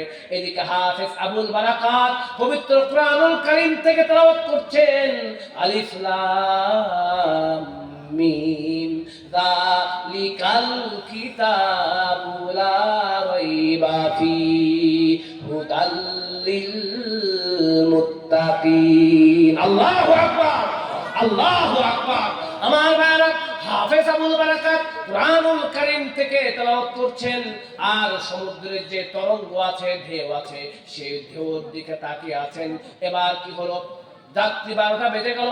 হাফেজ আবুল বারাকাত লক্ষ্য করে দেখেন সমুদ্রের যে ঢেউ আছে, সেই ঢেউ থেকে একটি পানির পাক শুরু হলো। এক পর্যায়ে দেখা গেল সেখান থেকে একটি দৈত্য বের হচ্ছে, সেই দৈত্যটি সেই মন্দিরের দিকে ধেয়ে আসছে। চলতে চলতে চলতে মন্দিরের কাছাকাছি পৌঁছে গেছে। হাফেজ আবুল বারাকাত কি তেলাওয়াত করছে? মুসলমান বলুন, কি তেলাওয়াত করছে? হাফেজ আবুল বারাকাত পবিত্র কুরআনুল কারীম তেলাওয়াত করছে। কিন্তু আজকে আমাদের ভারতবর্ষের মুসলমান, ভারতবর্ষের যুবক, বাংলাদেশের যুবকগুলো কুরআনুল কারীম তেলাওয়াত করে না, কথা ঠিক কিনা? কুরআনুল কারীমের তেলাওয়াত নাই, সারাদিন শুধু কানের মধ্যে হেডফোন লাগিয়ে বিভিন্ন গান শুনে, কথা ঠিক বললাম না ঠিক? কানের মধ্যে হেডফোন লাগিয়ে প্রেমিকাকে শোনায়, গান শোনায়। কি গান শোনায়? আষাঢ় শ্রাবণ মানে না তো মন, ঝড়ো ঝড়ো ঝড়ো ঝড়ো ঝরেছে, তোমাকে আমায় মনে পড়েছে। দেখেছেন ওই যুবকের হাসা? কিন্তু দেখেন যুবকের হাসে, ওরা মজা পায়। এই যুবক, এই মঞ্চকে গান করার মঞ্চ বলেন, এই পবিত্র মঞ্চগুলোকে নষ্ট করে দেওয়া হচ্ছে, কথা ঠিক বলেন না ঠিক? আজকে যুবক তুমি কি করছো? প্রেমিকার কাছে গিয়ে প্রেমিকাকে গান শোনাও। কি গান শোনাও? কি যেন গান বলে ভাই, আমি তো গানগুলো পারি না। কি যেন গান বলে? তু হি মেরা রব তুঝপে রব দেখতা হো, এরকম বলে। কি বলে? এই বলো যুবক ভাই, একটু বলো তো। এই কি বলো না? এই যুবক বলো না ভাই, একটু শোনাও না। এই তোমরা কি আল্লাহর ওলি হয়ে গেছো নাকি? বলো, শোনাও না আমাকে একটু, বলো। তুঝপে রব দেখতা হো, কি জানো? क्या मैं क्या करूं, কি জানো একটু বলো না? এই এই যে গানটা বলছে, এটাতে শিরিকের মধ্যে কোনো সন্দেহ আছে? এই যুবক, সন্দেহ আছে। এই যে গানের মধ্যে তুঝপে मैं रब देखता हूं, এইটুকু একটা হবে, আমি তোমার মধ্যে রবকে দেখছি। এই তুমি তোমার প্রেমিকার মধ্যে রবকে দেখো। এই তুমি তোমার প্রেমিকার মধ্যে রবকে দেখো। আজকে মুসলমান হয়েছো, আজকে মুসলমান হওয়ার পরেও, মুসলমানের সন্তান হওয়ার পরেও অমুসলিমদের যে সমস্ত ধর্মীয় অনুষ্ঠানগুলো আছে, ওই সমস্ত ধর্মীয় অনুষ্ঠানগুলোর মধ্যে তুমি যাচ্ছ। তোমার মতো নির্লজ্জ আর বেয়া পৃথিবীর মধ্যে কেউ নাই, কথা ঠিক বললাম না বেটি? এই যুবক, কথা ঠিক বললাম না বেটি? এখন আর নাই, মুখে হাসি নাই। এখন যুবকরা আমার উপর রাগ করেছে। এই ভারতের যুবকরা, তোমরা আমার উপর রাগ করেছো বন্ধুরা? এ ভাই, রাগ করেছো? সঠিক কথা বলেছে না ভুল কথা বলেছি? এই কোন কোন যুবক রাগ করেনি একটু হাত তুলে দেখাও তো ইনশাআল্লাহ। আলহামদুলিল্লাহ, আল্লাহ আমার যুবক ভাইদেরকে সকলকে ইসলামের জন্য কবুল করে নিন। সকলে বলুন আল্লাহুম্মা আমিন, সকলে আল্লাহুম্মা আমিন। এই যুবক আর এই গানগুলো বলবে, তুঝপে मैं रब देखता हूं, এমন একটা গান। এই গান বলা শিরিক। একমাত্র রবকে, একমাত্র আমাদের স্রষ্টাকে, একমাত্র আল্লাহর জন্য ইবাদত বন্দেগী হবে। কিন্তু দুঃখজনক হলো সত্য, আজকে আমরা এমন মুসলমান হয়েছি, আজকে আমরা মুসলমান, আমাদের ধর্মীয় গ্রন্থ হলো আল কুরআনুল কারীম, কথা ঠিক বললাম না বেটা? ও মুসলমান, আমরা মুসলমান, আমাদের ধর্ম হলো ইসলাম। ইসলাম হলো শান্তির ধর্ম। হাফেজ আবুল বারাকাতের ঘটনা কি মনে আছে নাকি? হাফেজ আবুল বারাকাত একজন যুবক, সে কুরআনুল কারীম তেলাওয়াত করছে।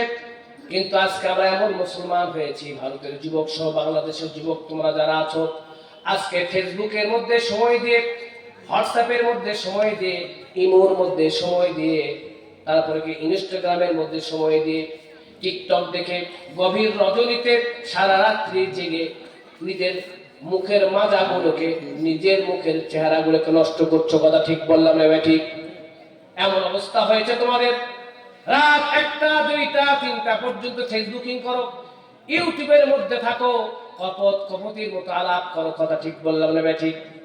এই যুবক এই সময়গুলোকে ফেসবুকের মধ্যে না দিয়ে, ইউটিউবের মধ্যে না দিয়ে, হোয়াটসঅ্যাপের মধ্যে না দিয়ে, এই নোংরা প্রেমিকার মধ্যে না দিয়ে তুমি যদি কি করতে, আল্লাহ রাব্বুল আলামিনের ইবাদত বন্দেগী করতে, তুমি যদি বলতে সুবহানাল্লাহ, তুমি যদি বলতে আলহামদুলিল্লাহ, তুমি যদি বলতে সুবহানাল্লাহ, তুমি যদি বলতে আলহামদুলিল্লাহ।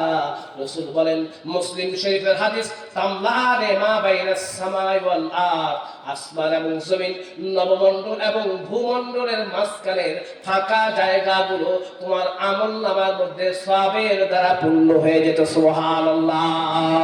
ও ভারতের যুবক, এই সময়গুলোকে যে তুমি নষ্ট করছো, তুমি কি জানো এই সময়ের কত দাম? Time and tide wait for none, সময় এবং জলস্রোত কারোর জন্য অপেক্ষা করে না। দিন যায় ক্ষণ যায়, সময় কাহার নাই, ব্যাগে দেয় নাহি রয় স্থির। ও ভারতের যুবক, তুমি মনে করছো তোমার বয়স 25 হয়েছে, তোমার হায়াত বৃদ্ধি পেয়েছে। না না যুবক রে, তোমার হায়াত বৃদ্ধি পায়নি, বরং 25 যে হয়েছে, তুমি কবরের দিকে ধাবিত হচ্ছ। কথা ঠিক না ঠিক? ও যুবক, রাসূল কারীম সাল্লাল্লাহু আলাইহি ওয়াসাল্লাম হাদিস শরীফের মধ্যে বলেছেন, ইগতানিম খামসান ক্বাবলা খামসিন, 5টি জিনিস আসার পূর্বে 5টি জিনিসকে গনিমত মনে করো, সৌভাগ্য মনে করো। এর মধ্যে একটি হলো হায়াতাকা ক্বাবলা মৌতিক, তোমার মৃত্যু আসার পূর্বে তোমার হায়াতকে গনিমত মনে করো। সুবহানাল্লাহ।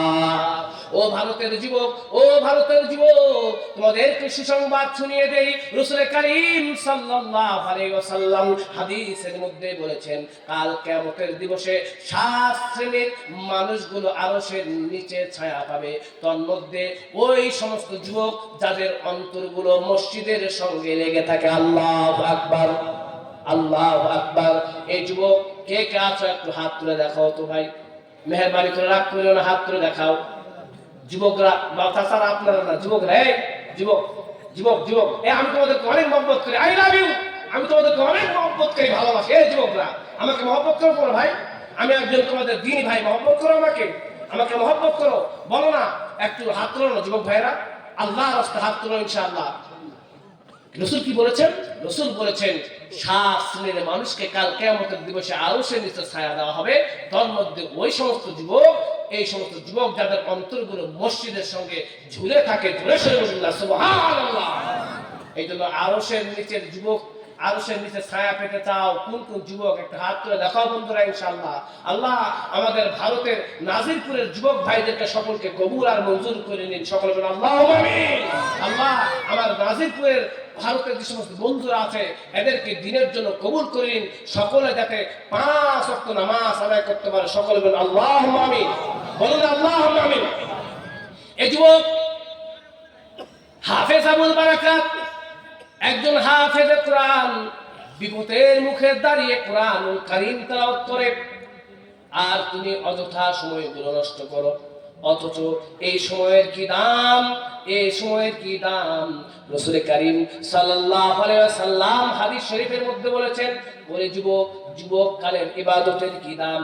রাসূল বলেছেন, যেই যুবকগুলো তাদের যৌবন অবস্থায় আল্লাহ পাকের ইবাদত করে, বেশি বেশি ইবাদত বন্দেগী করে, বেশি বেশি ইবাদত করার পরে যখন বৃদ্ধ হয়ে যায়, বৃদ্ধ হলে কিন্তু যুবক বয়সের মতো ইবাদত বন্দেগী করা যায় না। কথা ঠিক কিনা? রাসূল বললেন, এই যুবক যারা যুবক অবস্থায় অত্যন্ত ইবাদত বন্দেগী করেছে, বেশি বেশি করে ইবাদত বন্দেগী করেছে, নফল ইবাদত করেছে, নামাজ পড়েছে, রোজা করেছে, সুবহানাল্লাহ বলেছে, আলহামদুলিল্লাহ বলেছে, বৃদ্ধ বয়সে বার্ধক্যের কারণে, ব্যথার কারণে, চোখের দৃষ্টির কারণে ওই পরিমাণ ইবাদত বন্দেগী করতে পারছে না। রাসূল বললেন, এই যুবক যুবক অবস্থায়, তাদের যৌবনের অবস্থায় ওই ইবাদত বন্দিগি করার কারণে বৃদ্ধকালে যে ওই ইবাদত বন্দিগি করতে পারছে না, আল্লাহ রাব্বুল আলামিন ওই বৃদ্ধকালে ওই পরিমাণ আমল ওই পরিমাণ সওয়াব তার আমল নামার মধ্যে দিয়ে দেবেন। সুবহানাল্লাহ। ও নাদিরপুরের যুবক, ও ভারতের যুবক রে, তুমি যে ফেসবুকের মধ্যে, ইউটিউবের মধ্যে, হোয়াটসঅ্যাপের মধ্যে, ইনস্টাগ্রামের মধ্যে, ইমোর মধ্যে সময়গুলোকে নষ্ট করছো, এই সময়ের কি দাম? এই সময়ের কি দাম? আল্লাহ রাব্বুল আলামিন কাল কিয়ামতের দিবসে জান্নাতবাসীদেরকে জান্নাত দিয়ে দিবে, জাহান্নামবাসীদেরকে জাহান্নামে দিয়ে দিবে।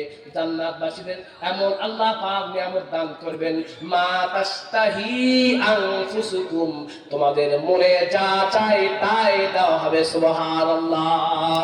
ও ভারতের যুবকরা, নাজিরপুরের যুবকরা, জান্নাতের মধ্যে এমন আল্লাহ পাক নাজ নিয়ামত দান করবেন, মালা আইনুন রাত ওয়ালা উযুনুন সামিআত ওয়ালা খাতারা আলা কলবি বাশার। রাসূল বলেন কাল কিয়ামতের দিবসে জান্নাতবাসীরা জান্নাতে যাবে, জাহান্নামবাসীরা জাহান্নামে যাবে। জান্নাতবাসীরা যখন জান্নাতের মধ্যে যাবে, জান্নাতের মধ্যে যারা যাবে সকলে যুবক অবস্থায় যাবে। জোরে সোরে বলুন না সুবহানাল্লাহ। রাসূল কারীম সাল্লাল্লাহু আলাইহি ওয়াসাল্লামের দরবারে একজন মহিলা আসলেন, বৃদ্ধা মহিলা আসলেন। রাসূল বললেন, ইয়া রাসূলুল্লাহ, আমার জন্য দোয়া করুন। রাসূল বললেন, এই বৃদ্ধরা জান্নাতের মধ্যে যাবে না। জোরে সোরে বলুন না আল্লাহু আকবার। আমার রাসূল কি মিথ্যা কথা বলেন? আমার রাসূল কি মিথ্যা কথা বলেন? রাসূল সাল্লাল্লাহু আলাইহি ওয়াসাল্লাম বললেন, জান্নাতের মধ্যে বৃদ্ধারা যাবে না। সেই বৃদ্ধা কান্না করতে করতে রওনা করলেন। সাহাবীদেরকে রাসূল কারীম সাল্লাল্লাহু আলাইহি ওয়াসাল্লাম বলেন, ওই বৃদ্ধাকে ডেকে আনো। রাসূল কারীম সাল্লাল্লাহু আলাইহি ওয়াসাল্লাম সেই বৃদ্ধাকে ডাকলেন এবং বললেন, মা, আমি যে বলেছি বৃদ্ধারা জান্নাতের মধ্যে যাবে না, কারণ হলো বৃদ্ধ অবস্থায় কেউ জান্নাতের মধ্যে যাবে না, বরং যুবক অবস্থায় সকলে 33 বছর যে বয়স, এই অবস্থায় জান্নাতের মধ্যে যাবে। সুবহানাল্লাহ। ও নাজিরপুরের যুবকরা, রাসূল কারীম সাল্লাল্লাহু আলাইহি ওয়াসাল্লাম হাদিস শরীফের মধ্যে বলেছেন, আমি তোমাদেরকে একটি জিনিস বোঝানোর চেষ্টা করছি। ভারতের যুবকরা, এই ভিডিওগুলো যদি বাংলাদেশের মধ্যে যায়, গোটা পৃথিবীর মধ্যে বাংলা ভাষী যুবক যারা আছো, তোমরা যারা শুনছো, তোমাদের জন্য মেসেজ। ও যুবক, রাসূল কারীম সাল্লাল্লাহু আলাইহি ওয়াসাল্লাম হাদিসের মধ্যে বলেছেন, মা তাস্তাহি আনফুসুকুম, তোমাদের মনে যা চায় তাই দেওয়া হবে। রাসূল কারীম সাল্লাল্লাহু আলাইহি ওয়াসাল্লাম হাদিসের মধ্যে বলেছেন, জান্নাতের মধ্যে এমন নিয়ামত দেওয়া হবে, মা লা আইনুন রাত ওয়ালা উযুনুন সামিআত ওয়ালা খাতারা আলা কলবি বাশার। জান্নাতীদের এমন নাজ নিয়ামত দেওয়া হবে যা কোনো চোখেও কখনো দেখেনি। সুবহানাল্লাহ। ও ভারতের মুসলমান, আপনাদের রাজ্য তো বিশাল রাজ্য, এই কারণে আপনাদের রাজ্যের মধ্যে পেঁয়াজের কোনো দুর্ভিক্ষ নাই। 2-3 বছর আগে আমাদের বাংলাদেশের মধ্যে পেঁয়াজের দুর্ভিক্ষ হয়েছিল। পেঁয়াজের দাম প্রায় 3 থেকে 400 টাকা কেজি হয়েছিল। তখন আমরা বিভিন্ন দেশ থেকে পেঁয়াজ আমদানি করেছিলাম। ভারতের অনেক মুসলমান আছে, এত বড় পেঁয়াজও হয়তো দেখিনি, কিন্তু আল্লাহ রাব্বুল আলামিন আমাদের তৌফিক দিয়েছে, এত বড় বিশাল বিশাল পেঁয়াজ আমরা দেখেছি। পৃথিবীর মধ্যে এমন রাষ্ট্র আছে আমরা দেখিনি, এমন কিছু আছে আমরা দেখিনি। রাসূল কারীম সাল্লাল্লাহু আলাইহি ওয়াসাল্লাম হাদিসের মধ্যে বলেছেন, জান্নাতের মধ্যে জান্নাতীদের এমন নাজ নিয়ামত দেওয়া হবে, মা লা আইনুন রাত, কোনো চোখেও তা দেখেনি, ওয়ালা উযুনুন সামিআত, কোনো কানেও তা শ্রবণ করেনি। সুবহানাল্লাহ। ও নাজিরপুরের যুবকরা, ও নাজিরপুরের মুসলমানরা, ও ইন্ডিয়ার মুসলমানরা, আমরা তো কানের মধ্যে আজকে শুনি আমেরিকা আছে, চীন আছে, আমরা তো শুনি অস্ট্রেলিয়া আছে। রাসূল বললেন, ওয়ালা উযুনুন সামিআত, জান্নাতের মধ্যে এমন নাজ নিয়ামত দেওয়া হবে কোনো কানেও তা শ্রবণ করেনি। সুবহানাল্লাহ। ও বন্ধুরা রে, কুরআনুল কারীমের মধ্যে এসেছে জান্নাতবাসীদেরকে ফল দেওয়া হবে। ধরুন পৃথিবীর মধ্যে আম আছে, এই আম খাবে, এরা তো বলবে এই আম তো আমরা খেয়েছি, এই আমের স্বাদ কি হবে, আমরা তো খেয়েছি। কিন্তু জান্নাতের ফল এমন নয় রে বন্ধুরে। ও ভারতের বন্ধুরা, নাজিরপুরের বন্ধুরা, নাজিরপুরের যুবকরা, আমি তোমাদেরকে একটি বিষয় বোঝানোর চেষ্টা করছি, মনোযোগ সহকারে শোনো। এই জান্নাতের মধ্যে যে নিয়ামতগুলো আছে, ফলগুলো আছে, আকার আকৃতিতে পৃথিবীর মতো হলেও এর চাইতে কোটি গুণ স্বাদ বেশি। সুবহানাল্লাহ।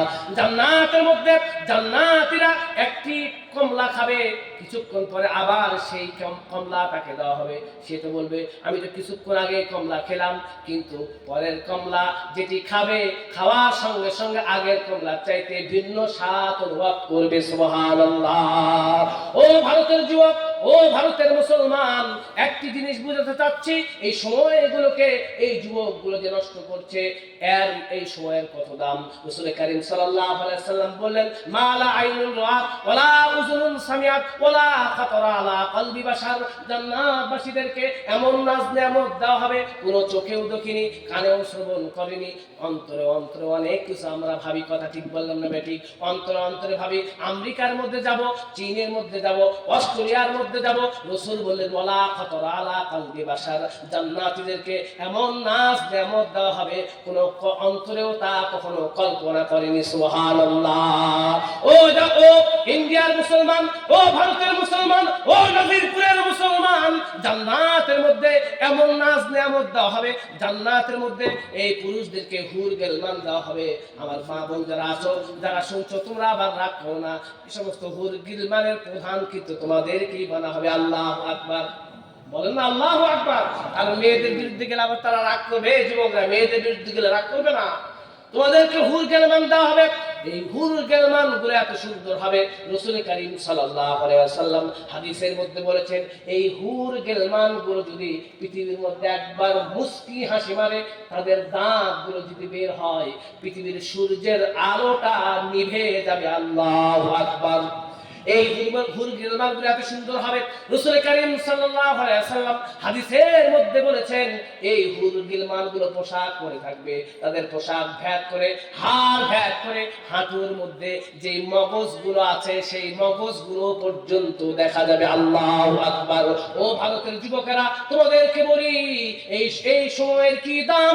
এই সময়গুলোকে ফেসবুকের মধ্যে ব্যস্ত না রেখে এই সময়গুলোকে যদি তুমি কাজে লাগাও, কাল কিয়ামতের দিবসে জান্নাতের মধ্যে এমন নাজ নেয়ামত দেওয়া হবে। জান্নাতের মধ্যে যুবক তুমি ঘুরছো, হঠাৎ করে দেখলে সুন্দর একটি সবুজ পাখি, রঙে চঙ্গে পাখি তোমার অন্তরের মধ্যে আসলো, আহারে এই পাখিটির যদি আমি ফল ভক্ষণ করতে পারতাম। অন্তরের মধ্যে এই বিষয়টি এসেছে, আসার সঙ্গে সঙ্গে তোমার মুখের সামনে পাখিটি বুনা হয়ে চলে আসবে। সুবহানাল্লাহ। ও যুবক, ভারতের যুবক, নাজিরপুরের যুবক, জান্নাতবাসীরা এতগুলো নাজ নিয়ামত পাবে, আল্লাহ রাব্বুল আলামিনের দিদার হবে, স্বাচ্ছন্দ্যে চলতে লাগবে। বাজার করতে যাবে, বাজার করতে গিয়ে সেখানে সুন্দর সুন্দর নারীদের ফটো রাখা হবে। তোমার যেই নারীটি চয়েস হবে, সঙ্গে সঙ্গে তোমার বাসার মধ্যে সেই নারীটা চলে যাবে। সুবহানাল্লাহ। ওরে যুবক, এত নাজ নেয়ামত পাওয়ার পরেও জান্নাতবাসীরা একটি বিষয়ের জন্য আফসোস করবে, একটি বিষয়ের জন্য তারা কষ্ট পাবে। সেই বিষয়টিকে শুনতে চাও যুবক? একটি বিষয়ের জন্য জান্নাতবাসীরা আফসোস করবে, সেই বিষয়টিকে শুনতে চাও? যুবকরা কে কে শুনতে চাও? এখন শুধু তোমাদের জন্য ওয়াজ হবে। আমাদের চাচারা যদি চলে যায় কোনো সমস্যা নাই, যুবকরা একটু ওয়াজ হাত তোলো ইনশাআল্লাহ। শুনতে চাও? ও যুবক, জান্নাতবাসীরা জান্নাতের মধ্যে গিয়েও একটি বিষয়ের জন্য আফসোস করতে থাকবে, আর তা হলো এই পৃথিবীর মধ্যে যেই সময়গুলো তারা ফেসবুকের মধ্যে অপচয় করেছে, যেই সময়গুলো তারা ইউটিউবের মধ্যে অপচয় করেছে, যেই সময়গুলো তারা ইমোর মধ্যে অপচয় করেছে, যে সময়গুলো প্রেমিকার পিছনে, এমন প্রেমিকা যে প্রেমিকার নাক দিয়ে সর্দি বের হয়, মুখ দিয়ে থুতু বের হয়, এমনকি তারা ময়লা থাকে, মাসে কয়েকদিন অপবিত্র থাকে। এই নারীর জন্য তুমি এমন পাগল পারা হয়েছো, এই নারীর জন্য জীবন দিতে চাও, সুইসাইড করতে চাও। যুবক মনে রাখবে, এই নারীর জন্য যদি সুইসাইড করো, তাহলে কোরআনের ভাষ্য অনুযায়ী, হাদিসের ভাষ্য অনুযায়ী তুমি চিরতরে জাহান্নামের মধ্যে থাকবে। নাউজুবিল্লাহ, নাউজুবিল্লাহ বলুন না। চিরতরে বলতে আহলে সুন্নাত ওয়াল জামাতের আকীদার বিশ্বাস হলো দীর্ঘদিন পর্যন্ত জাহান্নামের মধ্যে থাকবে। নাউজুবিল্লাহ।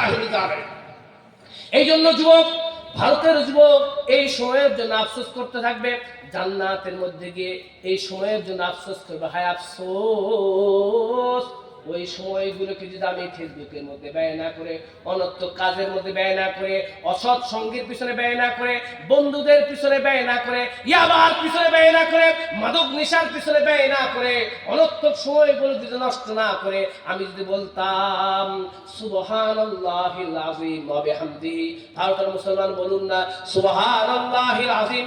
বিশেষ করে যুবক ভাইরা বলো না সুবহানাল্লাহিল আযীম ওয়া বিহামদিহি, সুবহানাল্লাহিল আযীম ওয়া বিহামদিহি। রাসূল বলেছেন গুরিসাল্লাহু নাকলাতুন ফিল জান্নাহ। রাসূল সাল্লাল্লাহু আলাইহি ওয়াসাল্লাম বলেন আল্লাহর কোন বান্দা বান্দি যদি সুবহানাল্লাহিল আযীম ওয়া বিহামদিহি বলে, গুরিসাল্লাহু নাকলাতুন ফিল জান্নাহ, এই আল্লাহর বান্দা বান্দির জন্য জান্নাতের মধ্যে একটি বৃক্ষ রোপণ করা হবে। সুবহানাল্লাহ। ও নাজিরপুরের মুসলমান, জান্নাতের ভূমি এত উন্নত মানের ভূমি, জান্নাতের ভূমি এত উন্নত মানের ভূমি গো। ও মুসলমান, আপনি যে বলবেন সুবহানাল্লাহিল আযীম ওয়া বিহামদিহি, একটি বীজ বপন হবে, বীজটি বপন হওয়ার সঙ্গে সঙ্গে গাছপালা মেলে ফল হয়ে যাবে, এত বড় বিশাল গাছ হয়ে যাবে। রাসূল কারীম সাল্লাল্লাহু আলাইহি ওয়াসাল্লাম হাদিসের মধ্যে বলেছেন একটি অতি উন্নত মানের ঘোড়া যদি 100 বছর এই গাছের শাখা দিয়ে চলতে থাকে, তবুও এই গাছের শাখার ডালগুলোকে শেষ করতে পারবে না। সুবহানাল্লাহ। এই যুবক এমন জান্নাত পেতে চাও? এই যুবক চাও ভাই? কে কে চাও? একটা হাত তুলে দেখাও তো ইনশাআল্লাহ। বলবে যুবক, বলবে সুবহানাল্লাহিল আযীম ওয়া বিহামদিহি, বলবে কি সুবহানাল্লাহিল আযীম। ও চাচারা আপনারা কি বলবেন সুবহানাল্লাহিল আযীম? ও যুবক তুমি অফিসের মধ্যে কাজ করছো, বলবে সুবহানাল্লাহিল আযীম। ও বোন তুমি বাসার মধ্যে কাজ করছো, রান্নার কাজ করছো, বলবে সুবহানাল্লাহিল আযীম ওয়া বিহামদিহি। ও বোন তুমি বাচ্চাকে দুধ পান করাচ্ছো, বলবে সুবহানাল্লাহিল আযীম। একবার সুবহানাল্লাহিল আযীম বলার সঙ্গে সঙ্গে জান্নাতের মধ্যে একটি বৃক্ষরোপণ হয়ে যাবে। যতবার বলবে ততটি বৃক্ষরোপণ তোমার জন্য জান্নাতে হয়ে যাবে। সুবহানাল্লাহ। এই যুবক আমলগুলো করবে তো ভাই ইনশাআল্লাহ? এই ভারতের যুবক করবে বাবা? এই বাবা গুলো করবে বাবা ইনশাআল্লাহ? এই ভাইগুলো করবে তো ইনশাআল্লাহ? আল্লাহ আমাদের ভারতের যুবকদেরকে কবুল আর মঞ্জুর করে নিন, নাজিরপুরের যুবকদেরকে কবুল আর মঞ্জুর করে নিন। হাত করে আল্লাহু আকবার, আল্লাহুম্মা আমিন, আল্লাহুম্মা আমিন। আমার ভাইরা বলছিলাম হাফেজ আবুল বারাকাত, এই মনে আছে? এই যুবক মনে আছে? হাফেজ আবুল বারাকাত পবিত্র কুরআনুল কারীমের তেলাওয়াত করছেন সেই সমুদ্রের কিনারে মন্দিরের মধ্যে বসে। ওইদিকে সমুদ্রের মধ্যে ঘূর্ণিঝড় শুরু হলো। এক পর্যায়ে এসে দত্ত সেই মন্দিরের কাছাকাছি চলে এসেছে, কিন্তু হাফেজ আবুল বারাকাতের কাছে অস্ত্র আছে কি? হাফেজ আবুল বারাকাতের কাছে অস্ত্র কোরআন। কথা ঠিক না বেঠিক? এবার হাফেজ আবুল বারাকাত কুরআনুল কারীম থেকে তেলাওয়াত করছে, আর দত্ত আবার আসার চেষ্টা করছে, কিন্তু কুরআনুল কারীম যেখানে থাকবে শয়তান সেখানে উপস্থিত হতে পারবে না। কথা ঠিক কি না? আমার ভাইরা এবার কি হলো? দত্ত বারবার চেষ্টা করলো, বারবার চেষ্টা করার পরে যখন সে উপস্থিত হতে পারলো না, এবার কি হলো? এবার সেই দত্ত তার আপন জায়গার মধ্যে চলে গেল। সকালবেলা হয়ে গেল। সকালবেলায় রাজার সৈন্যবাহিনী সেখানে উপস্থিত হয়েছে। রাজার সৈন্যবাহিনী উপস্থিত হয়ে দেখে, সেখানে কি দেখে? সেখানে তো মেয়ের লাশ দূরের কথা, সেখানে একজন যুবক জীবিত অবস্থায় দাঁড়িয়ে আছে। সুবহানাল্লাহ। রাজার সৈন্যবাহিনীগুলো আশ্চর্যান্বিত হয়ে গেল। গতকাল তো আমরা একজন মেয়েকে রাখলাম, মেয়ের লাশ তো নাই, তা সত্ত্বেও কি করে এখানে একজন যুবক আসলো? সে হাফেজ আবুল বারাকাতকে গ্রেফতার করা হলো। গ্রেফতার করার পরে রাজার দরবারে নিয়ে যাওয়া হলো। রাজা এবার সেই যুবকের পরিচয় জানতে চায়। সেই যুবক বলে আমি হলাম একজন মুসলিম, আমার নাম হলো হাফেজ আবুল বারাকাত। সেই বাদশা বলল তুমি এখানে কি করে আসলে? এবার হাফেজ আবুল বারাকাত বিস্তারিত ঘটনা করে বলল। এবার সে বাদশা বিশ্বাস করতে পারলো না। তার রাজ্যের যে বৃদ্ধ মহিলা আছে, তার যে মেয়ে আছে, তাকে রাজ দরবারে ডাকলো। ডাকার পরে সমস্ত বিষয়গুলো শুনলো। বাস্তবে সেই হাফেজ আবুল বারাকাত যা বলেছে সত্য বলেছে। এবার কি হলো? বাদশা বলতে লাগলো হাফেজ আবুল বারাকাত তুমি ওই জায়গার মধ্যে কি করে একাই থাকলে? এবার হাফেজ আবুল বারাকাত বলে, বাদশা নামদার, আমি সেই জায়গার মধ্যে একাই ছিলাম না, বরং সেই জায়গার মধ্যে আমার আল্লাহ ছিল। জোরে সরে বলুন না সুবহানাল্লাহ। এই মুসলমানের সঙ্গে কে আছে? এই যুবক মুসলমানের সঙ্গে কে আছে? পৃথিবীর সমস্ত পরাশক্তি, পৃথিবীর সমস্ত শক্তি যদি এক হয়ে যায়, তবু মুসলমানদের নামকে পৃথিবীর মানচিত্র থেকে নিভাতে পারবে না, পারবে না, পারবে না। কথা ঠিক কিনা? আজকে পৃথিবীর সে পরাশক্তি আমেরিকা, পৃথিবীর সন্ত্রাসী রাষ্ট্র ইসরায়েল জবরদস্ত দখল করে আমাদের পুণ্যভূমি বাইতুল মুকাদ্দাসকে দখল করছে, মুসলমানদের উপর নির্যাতনের স্টিম রুলার চালাচ্ছে, আর পৃথিবীর মুসলমানরা নীরব দর্শকের মতো ভূমিকা পালন করছে। কথা ঠিক বললাম না বেটি? সেই ফিলিস্তিনের মুসলমানদের কাছে কেউ না থাকলে আছেন কে? আছে কে? বলুন কে? মুসলমানদের আস্থার স্থান, বিশ্বাসের স্থান কে? মুসলমান ভরসা করবে কার উপর?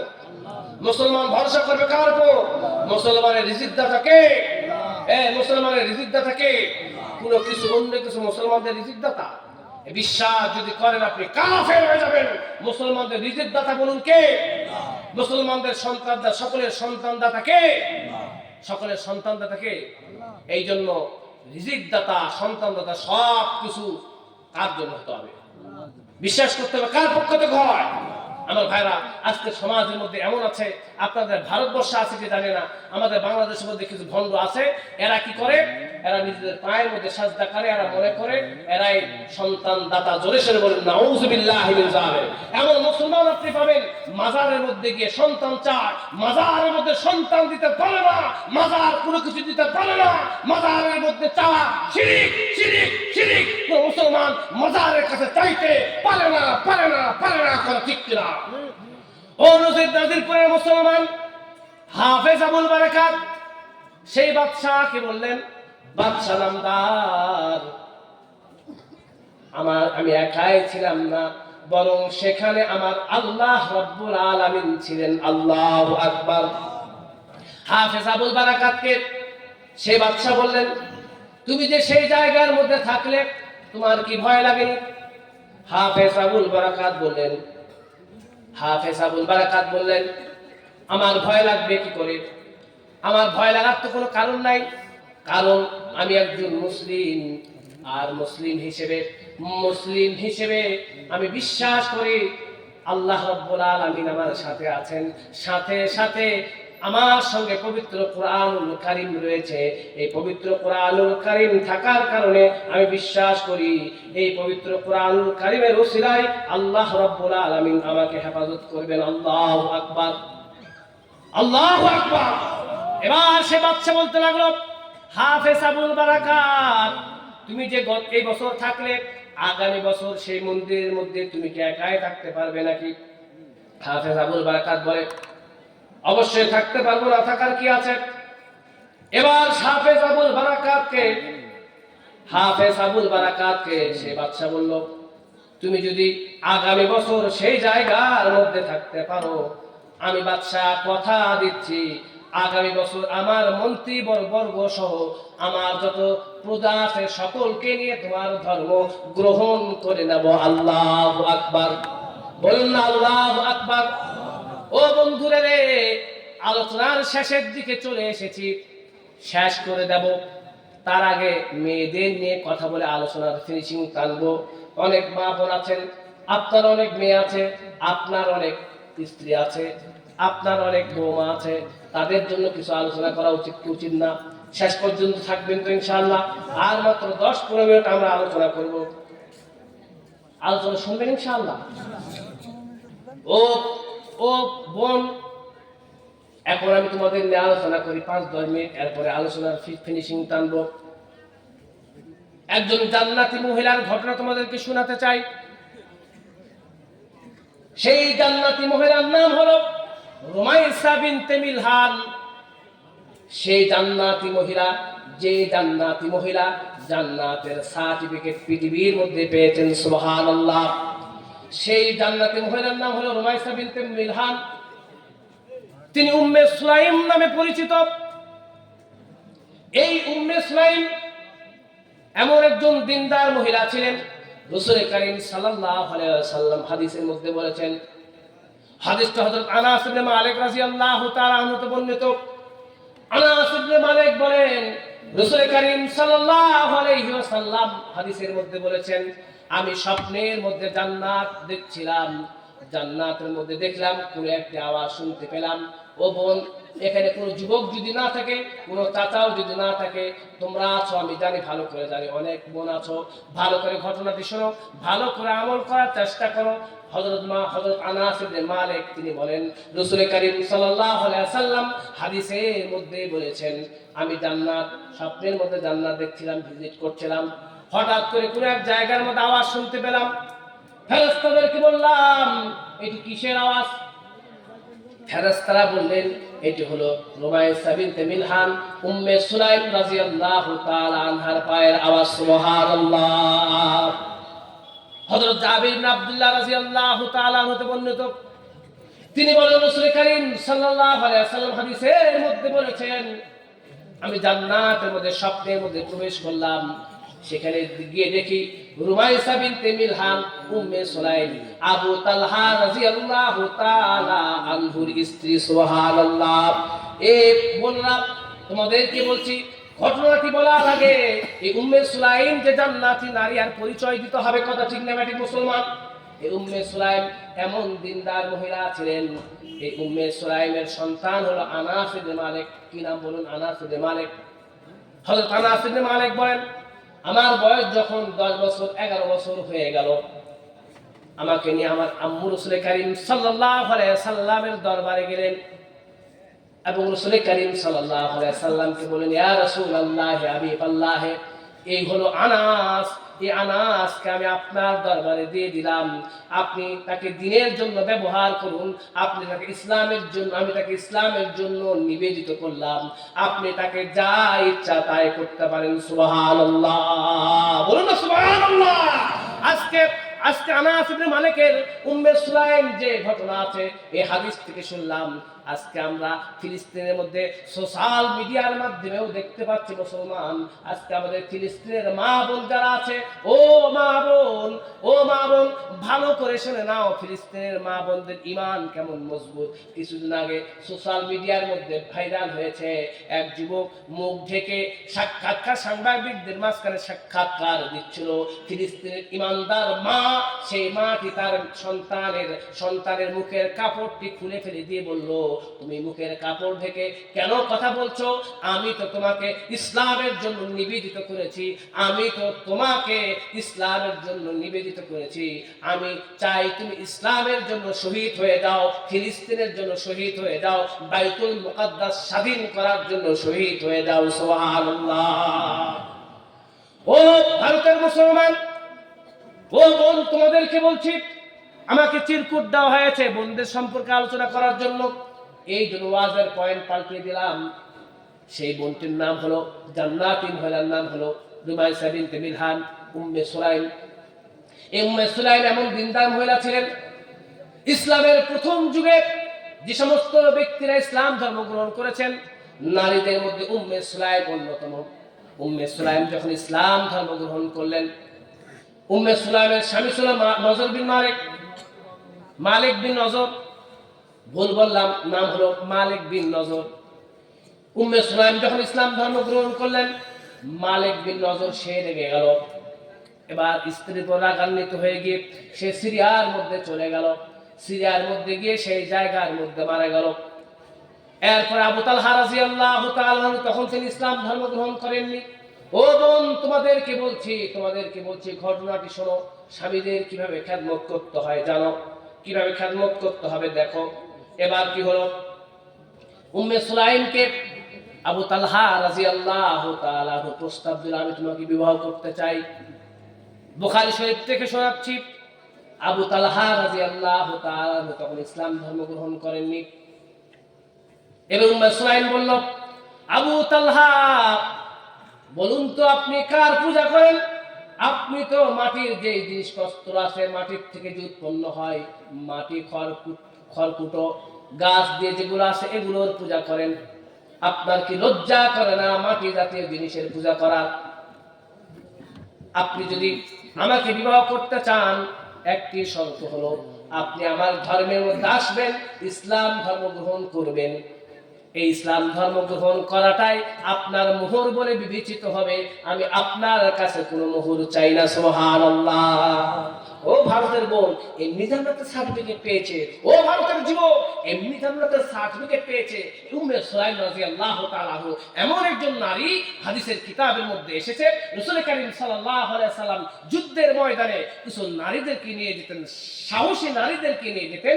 এই সাহসী নারীগুলোর মধ্যে হযরত উম্মে সুলাইম রাদিয়াল্লাহু তাআলা আনহা অন্যতম ছিলেন। জোরে বলুন না সুবহানাল্লাহ। হাদিসের কিতাবের মধ্যে এসেছে সম্ভবত হুনাইনের যুদ্ধ, এই যুদ্ধের মধ্যে উম্মে সুলাইম রাদিয়াল্লাহু তাআলা আনহু গিয়েছেন। উদ্দেশ্য হলো মুজাহিদদের মধ্যে জিহাদ করতে গিয়ে যদি কেউ আঘাতপ্রাপ্ত হয় তাদেরকে সেবা শুশ্রূষা করবেন, তাদেরকে খাবার খাওয়াবেন, তাদের পানি পান করাবেন। যুদ্ধের সময় হযরত আবু তালহা রাদিয়াল্লাহু তাআলা আনহু রাসূল সাল্লাল্লাহু আলাইহি সাল্লামকে বলেন, ইয়া রাসূলুল্লাহ, ইয়া হাবিবাল্লাহ, ওই যে দেখুন উম্মে সুলাইম, দেখুন তার হাতের মধ্যে খঞ্জর। হাদিসের কিতাবের মধ্যে এসেছে উম্মে সুলাইম বলে এই খঞ্জর হাতে নিয়ে কাফেরদের দিকে চললেন আর বললেন, কোন কাফের যদি আমার দিকে তেড়ে আসে, এই খঞ্জর দ্বারা আমি তার নাড়ি ভুঁড়িকে ছিদ্র করে ফেলবো। আল্লাহু আকবার, আল্লাহু আকবার। এই ভারতের বোন, তোমাদেরকে মাস্কারের মতো হতে হবে। যত শক্তি থাকুক না কেন, তাদের সামনে আল্লাহু আকবারের ধ্বনি দিতে হবে, দিতে হবে, দিতে হবে। কথা ঠিক কিনা? ও বোন, তোমাদেরকে শোনাচ্ছি জান্নাতে একজন নারীর ঘটনা, উম্মে সুলাইমের ঘটনা।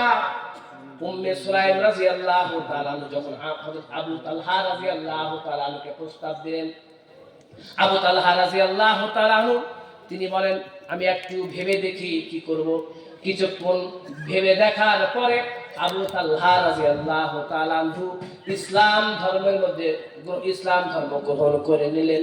আবু তালহা বলে দিলেন, লা ইলাহা, এই ভারতের মুসলমান কেন বলেন না লা ইলাহা ইল্লাল্লাহু মুহাম্মাদুর রাসূলুল্লাহ।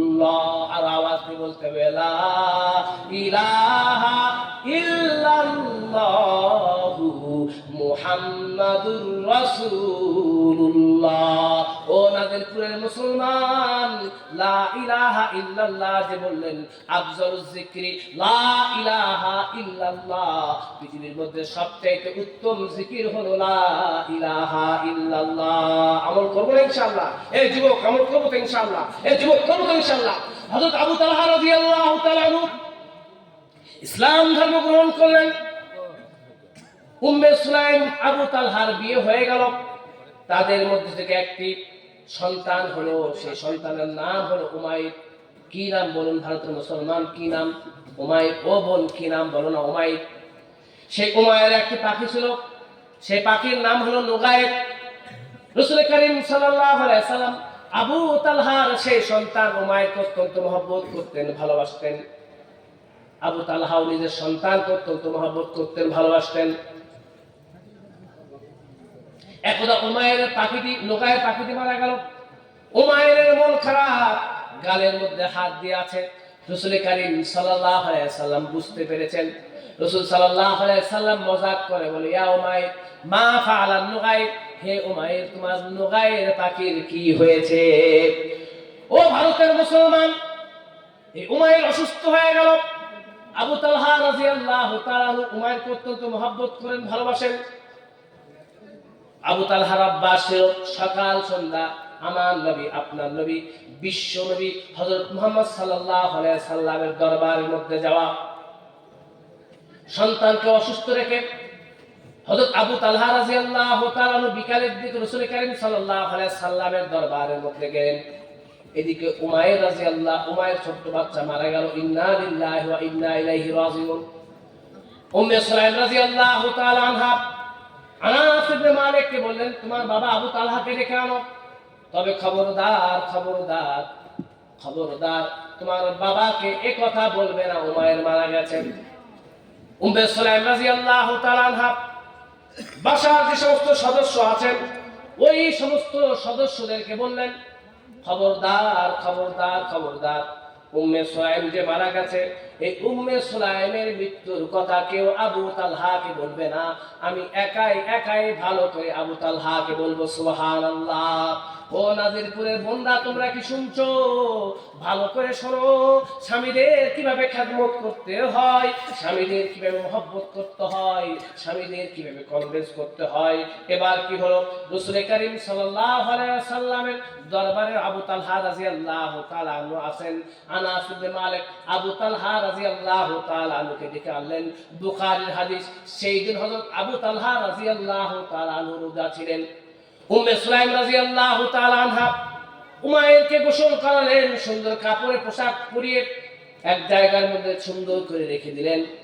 এরপরে স্বামী আবু তালহার জন্য ইফতারের ব্যবস্থা করলেন।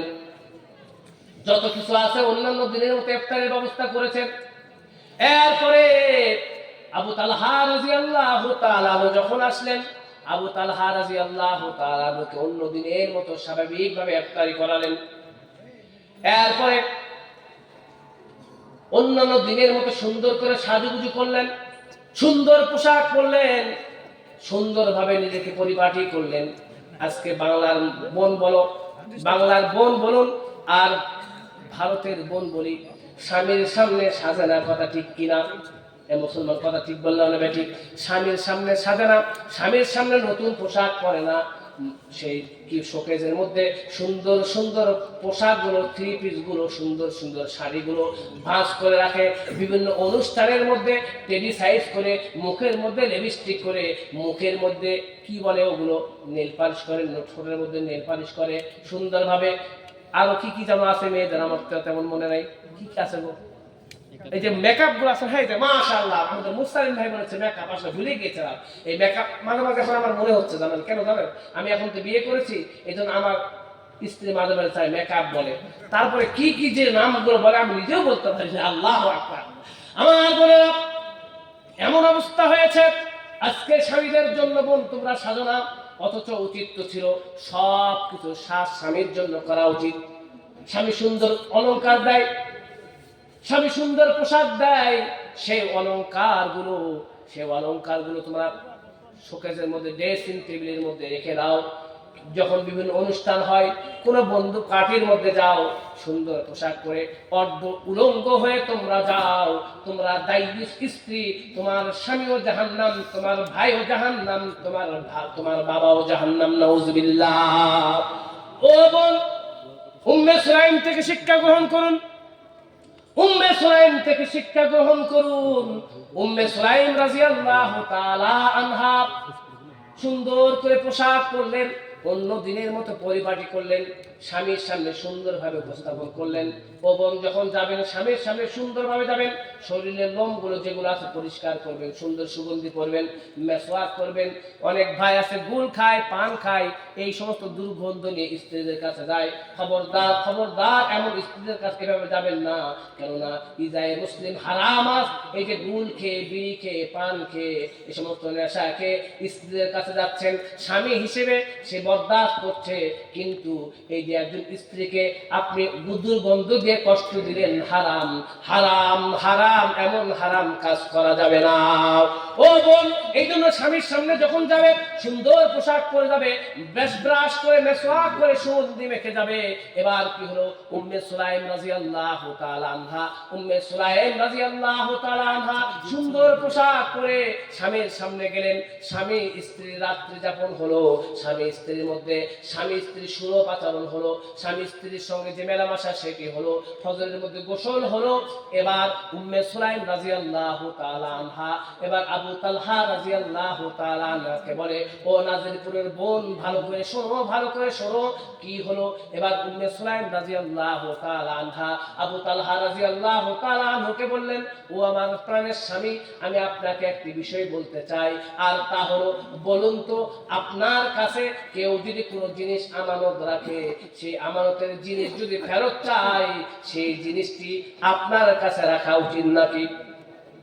আবু তালহা রাদিয়াল্লাহু তাআলা আনহু বললেন, না না, সেই আমানতের জিনিস রাখা উচিত না, তাকে ফেরত দেওয়া উচিত।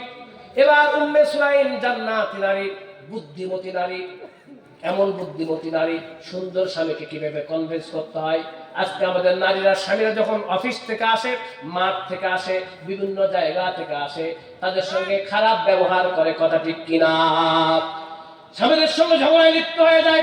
উম্মে সুলাইম রাদিয়াল্লাহু তাআলা আনহা আবু তালহা রাদিয়াল্লাহু তাআলা আনহুকে বললেন, ও আমার প্রাণের স্বামী, ও আমার প্রাণের স্বামী, উমাইরকে আল্লাহ রাব্বুল আলামিন আমাদের কাছে আমানত রেখেছিলেন। এই আমানতের জিনিসটি তিনি নিয়ে গেছেন, তার আমানতের জিনিস নিয়ে গেছেন। উমাইর মারা গেছে। আবু তালহা রাদিয়াল্লাহু তাআলা আনহু রেগে গেলেন, তুমি কেন গতকালকে আমাকে বলনি? স্ত্রীর উপর রেগে গেলেন। বিচার দিলেন বিশ্বনবী হযরত মুহাম্মদ সাল্লাল্লাহু আলাইহি ওয়াসাল্লামের দরবারে।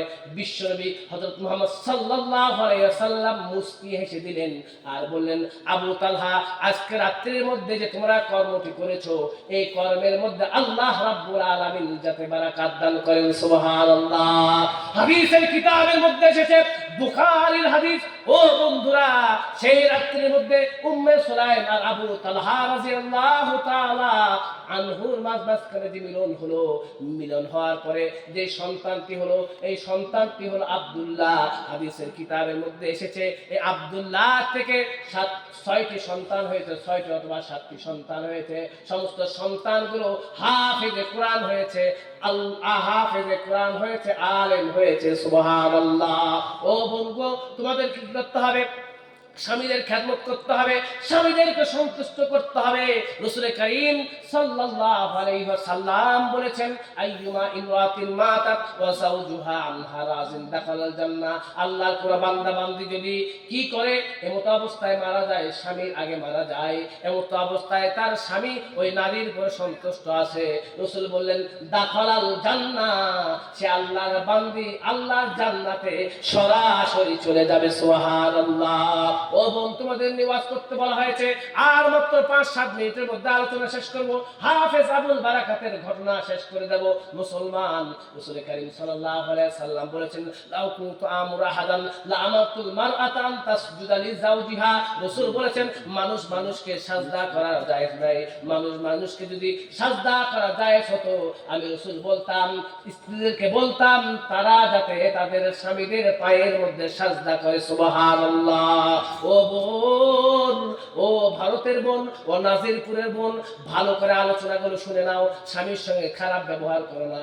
হাত ভাঙা পরিশ্রম করে, কত কষ্ট করে সব কিছু তোমাদের জন্য আমরা করি, আর তোমরা আমাদের সঙ্গে খারাপ ব্যবহার করো। তোমরা যদি আমাদের সঙ্গে খারাপ ব্যবহার করো, সারাদিন পরিশ্রম করার পরে তোমাদের কাছে আসবো।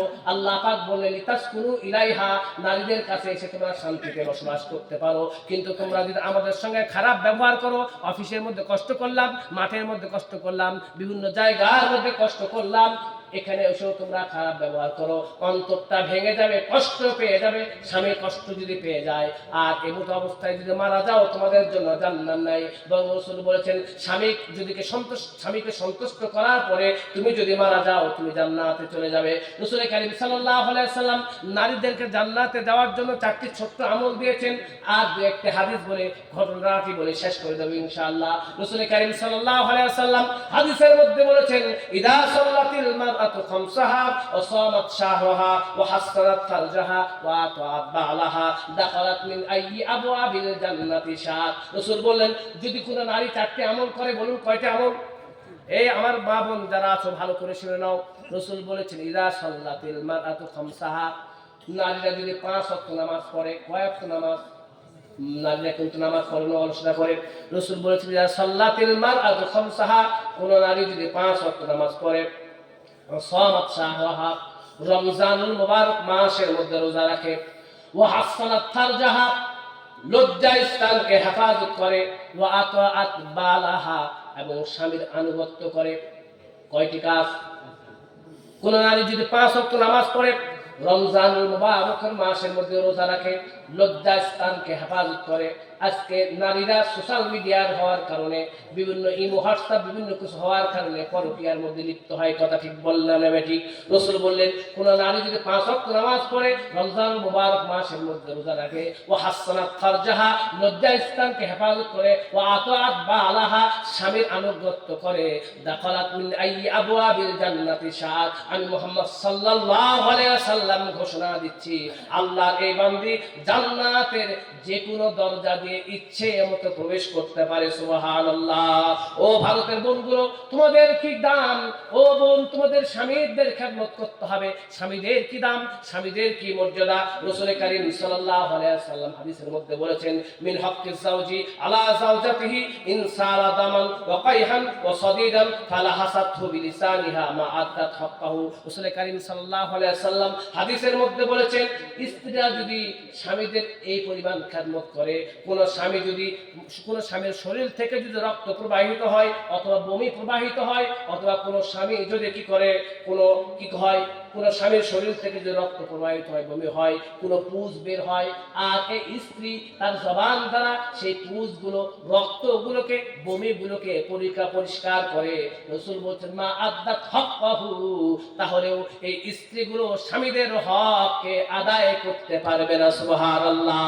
ও নাজিরপুরের বোনেরা, রাসূল কারীম সাল্লাল্লাহু আলাইহি ওয়াসাল্লাম হাদিসের মধ্যে বলেছেন, কোন স্বামী যদি বলে তার স্ত্রীকে বলে, ওই লাল পাহাড়টিকে কালো পাহাড়ের কাছে নিয়ে আসো, কালো পাহাড়টিকে লাল পাহাড়ের কাছে নিয়ে আসো, রাসূল বললেন, এমন অনর্থক কাজ, তাই না?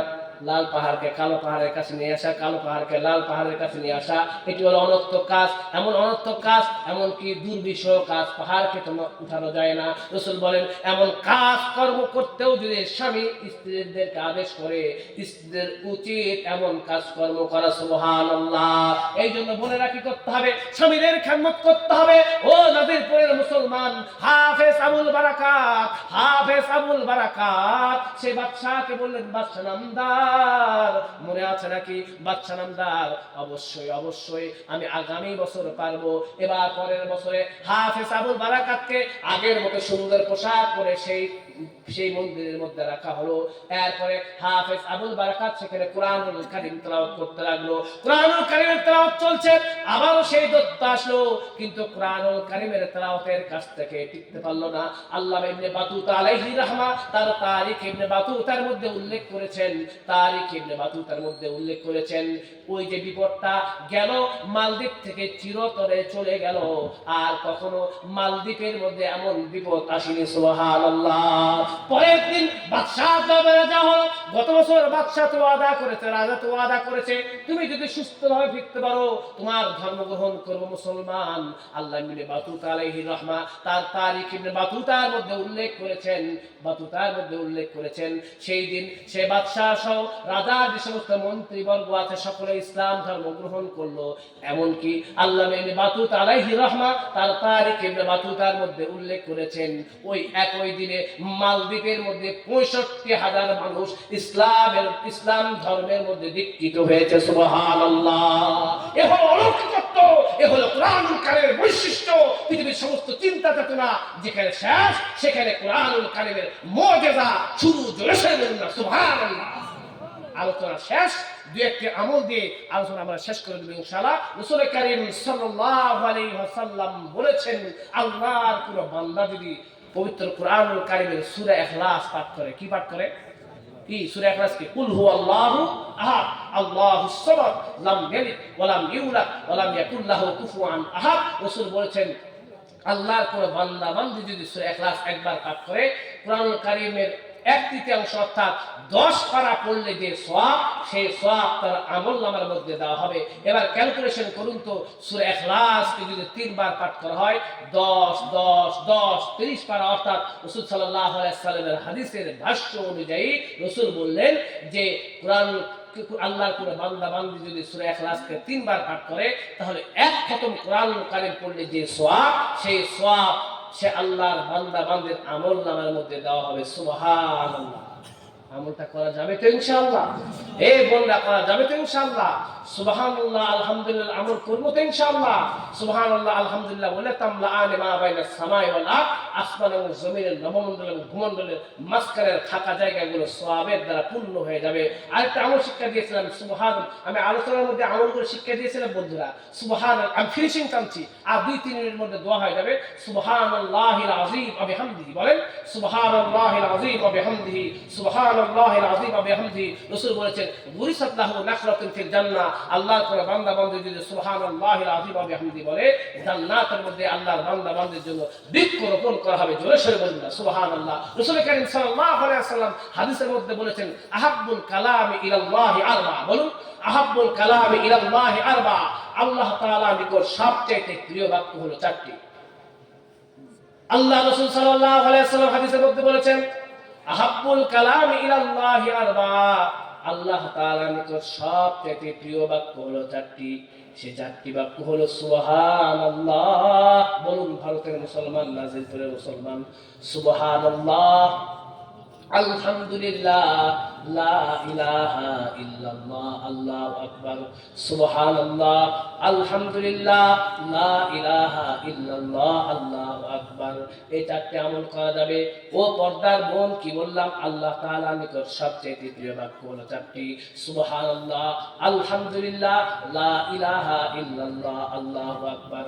আরেকটি আমল হলো দরুদ শরীফের আমল, সংক্ষিপ্ত আমল। সাল্লাল্লাহু আলাইহি ওয়াসাল্লাম, রাসূল সাল্লাল্লাহু আলাইহি ওয়াসাল্লাম বলেছেন মান সাল্লা আলাইহি ওয়াহিদান সাল্লাল্লাহু আলাইহি আশারা, আল্লাহর কোন বান্দা বান্দী যদি একবার আমি মুহাম্মদ সাল্লাল্লাহু আলাইহি ওয়াসাল্লামের উপর দরুদ পাঠ করে, যদি বলে সাল্লাল্লাহু আলাইহি ওয়াসাল্লাম সাল্লাল্লাহু আলাইহি আশারা, আল্লাহ রাব্বুল আলামিন তার উপর 10টি রহমত দান করেন। সুবহানাল্লাহ। দরুদ শরীফের ফায়দা হলো 7টি। বলুন কয়টি? 7টি। আমার ইউটিউবের মধ্যে আলোচনা আছে, আপনারা দেখে নেবেন। আলোচনা শেষ, আরেকটি মাসআলা আমি আপনাদের শিক্ষা দিতে চাই, সেটি হলো গোসলের ফরজ কয়টি? বলুন তো বন্ধুরা। এই নাজিল করে মানুষগুলো একটু ভালোই বলতে পারে মাশাআল্লাহ। গোসলের ফরজ কয়টি? 3টি। গোসলের ফরজ কয়টি? আমার খুব ভালো লেগেছে আপনাদের আলোচনা করতে, এই যে মন ভরে আলোচনা করলাম। গোসলের ফরজ হলো কয়টি বলুন? একটি হলো গড়গড়া সহিত কুলি করা। তবে রমজান মোবারক মাসের মধ্যে গড়গড়া সহিত কুলি করা যাবে না। নাকের নরম জায়গা পর্যন্ত পানি পৌঁছে দেওয়া এবং গোটা শরীর ধৌত করে দেওয়া। এবং তোমাকে বলছি এই গোসলের ফরজ যদি তুমি আদায় না করো, তোমার সারাদিন পুকুরের মধ্যে গোসল করলেও তোমার শরীর পবিত্র হবে না, তুমি নামাজ পড়লো নামাজ হবে না। গোসলের ফরজ 3টি। ও চাচা, আমি আপনাকে বলছি, এই যুবক আমি তোমাকেই বলছি, গোসলের ফরজ কয়টি? গোসলের ফরজ কয়টি?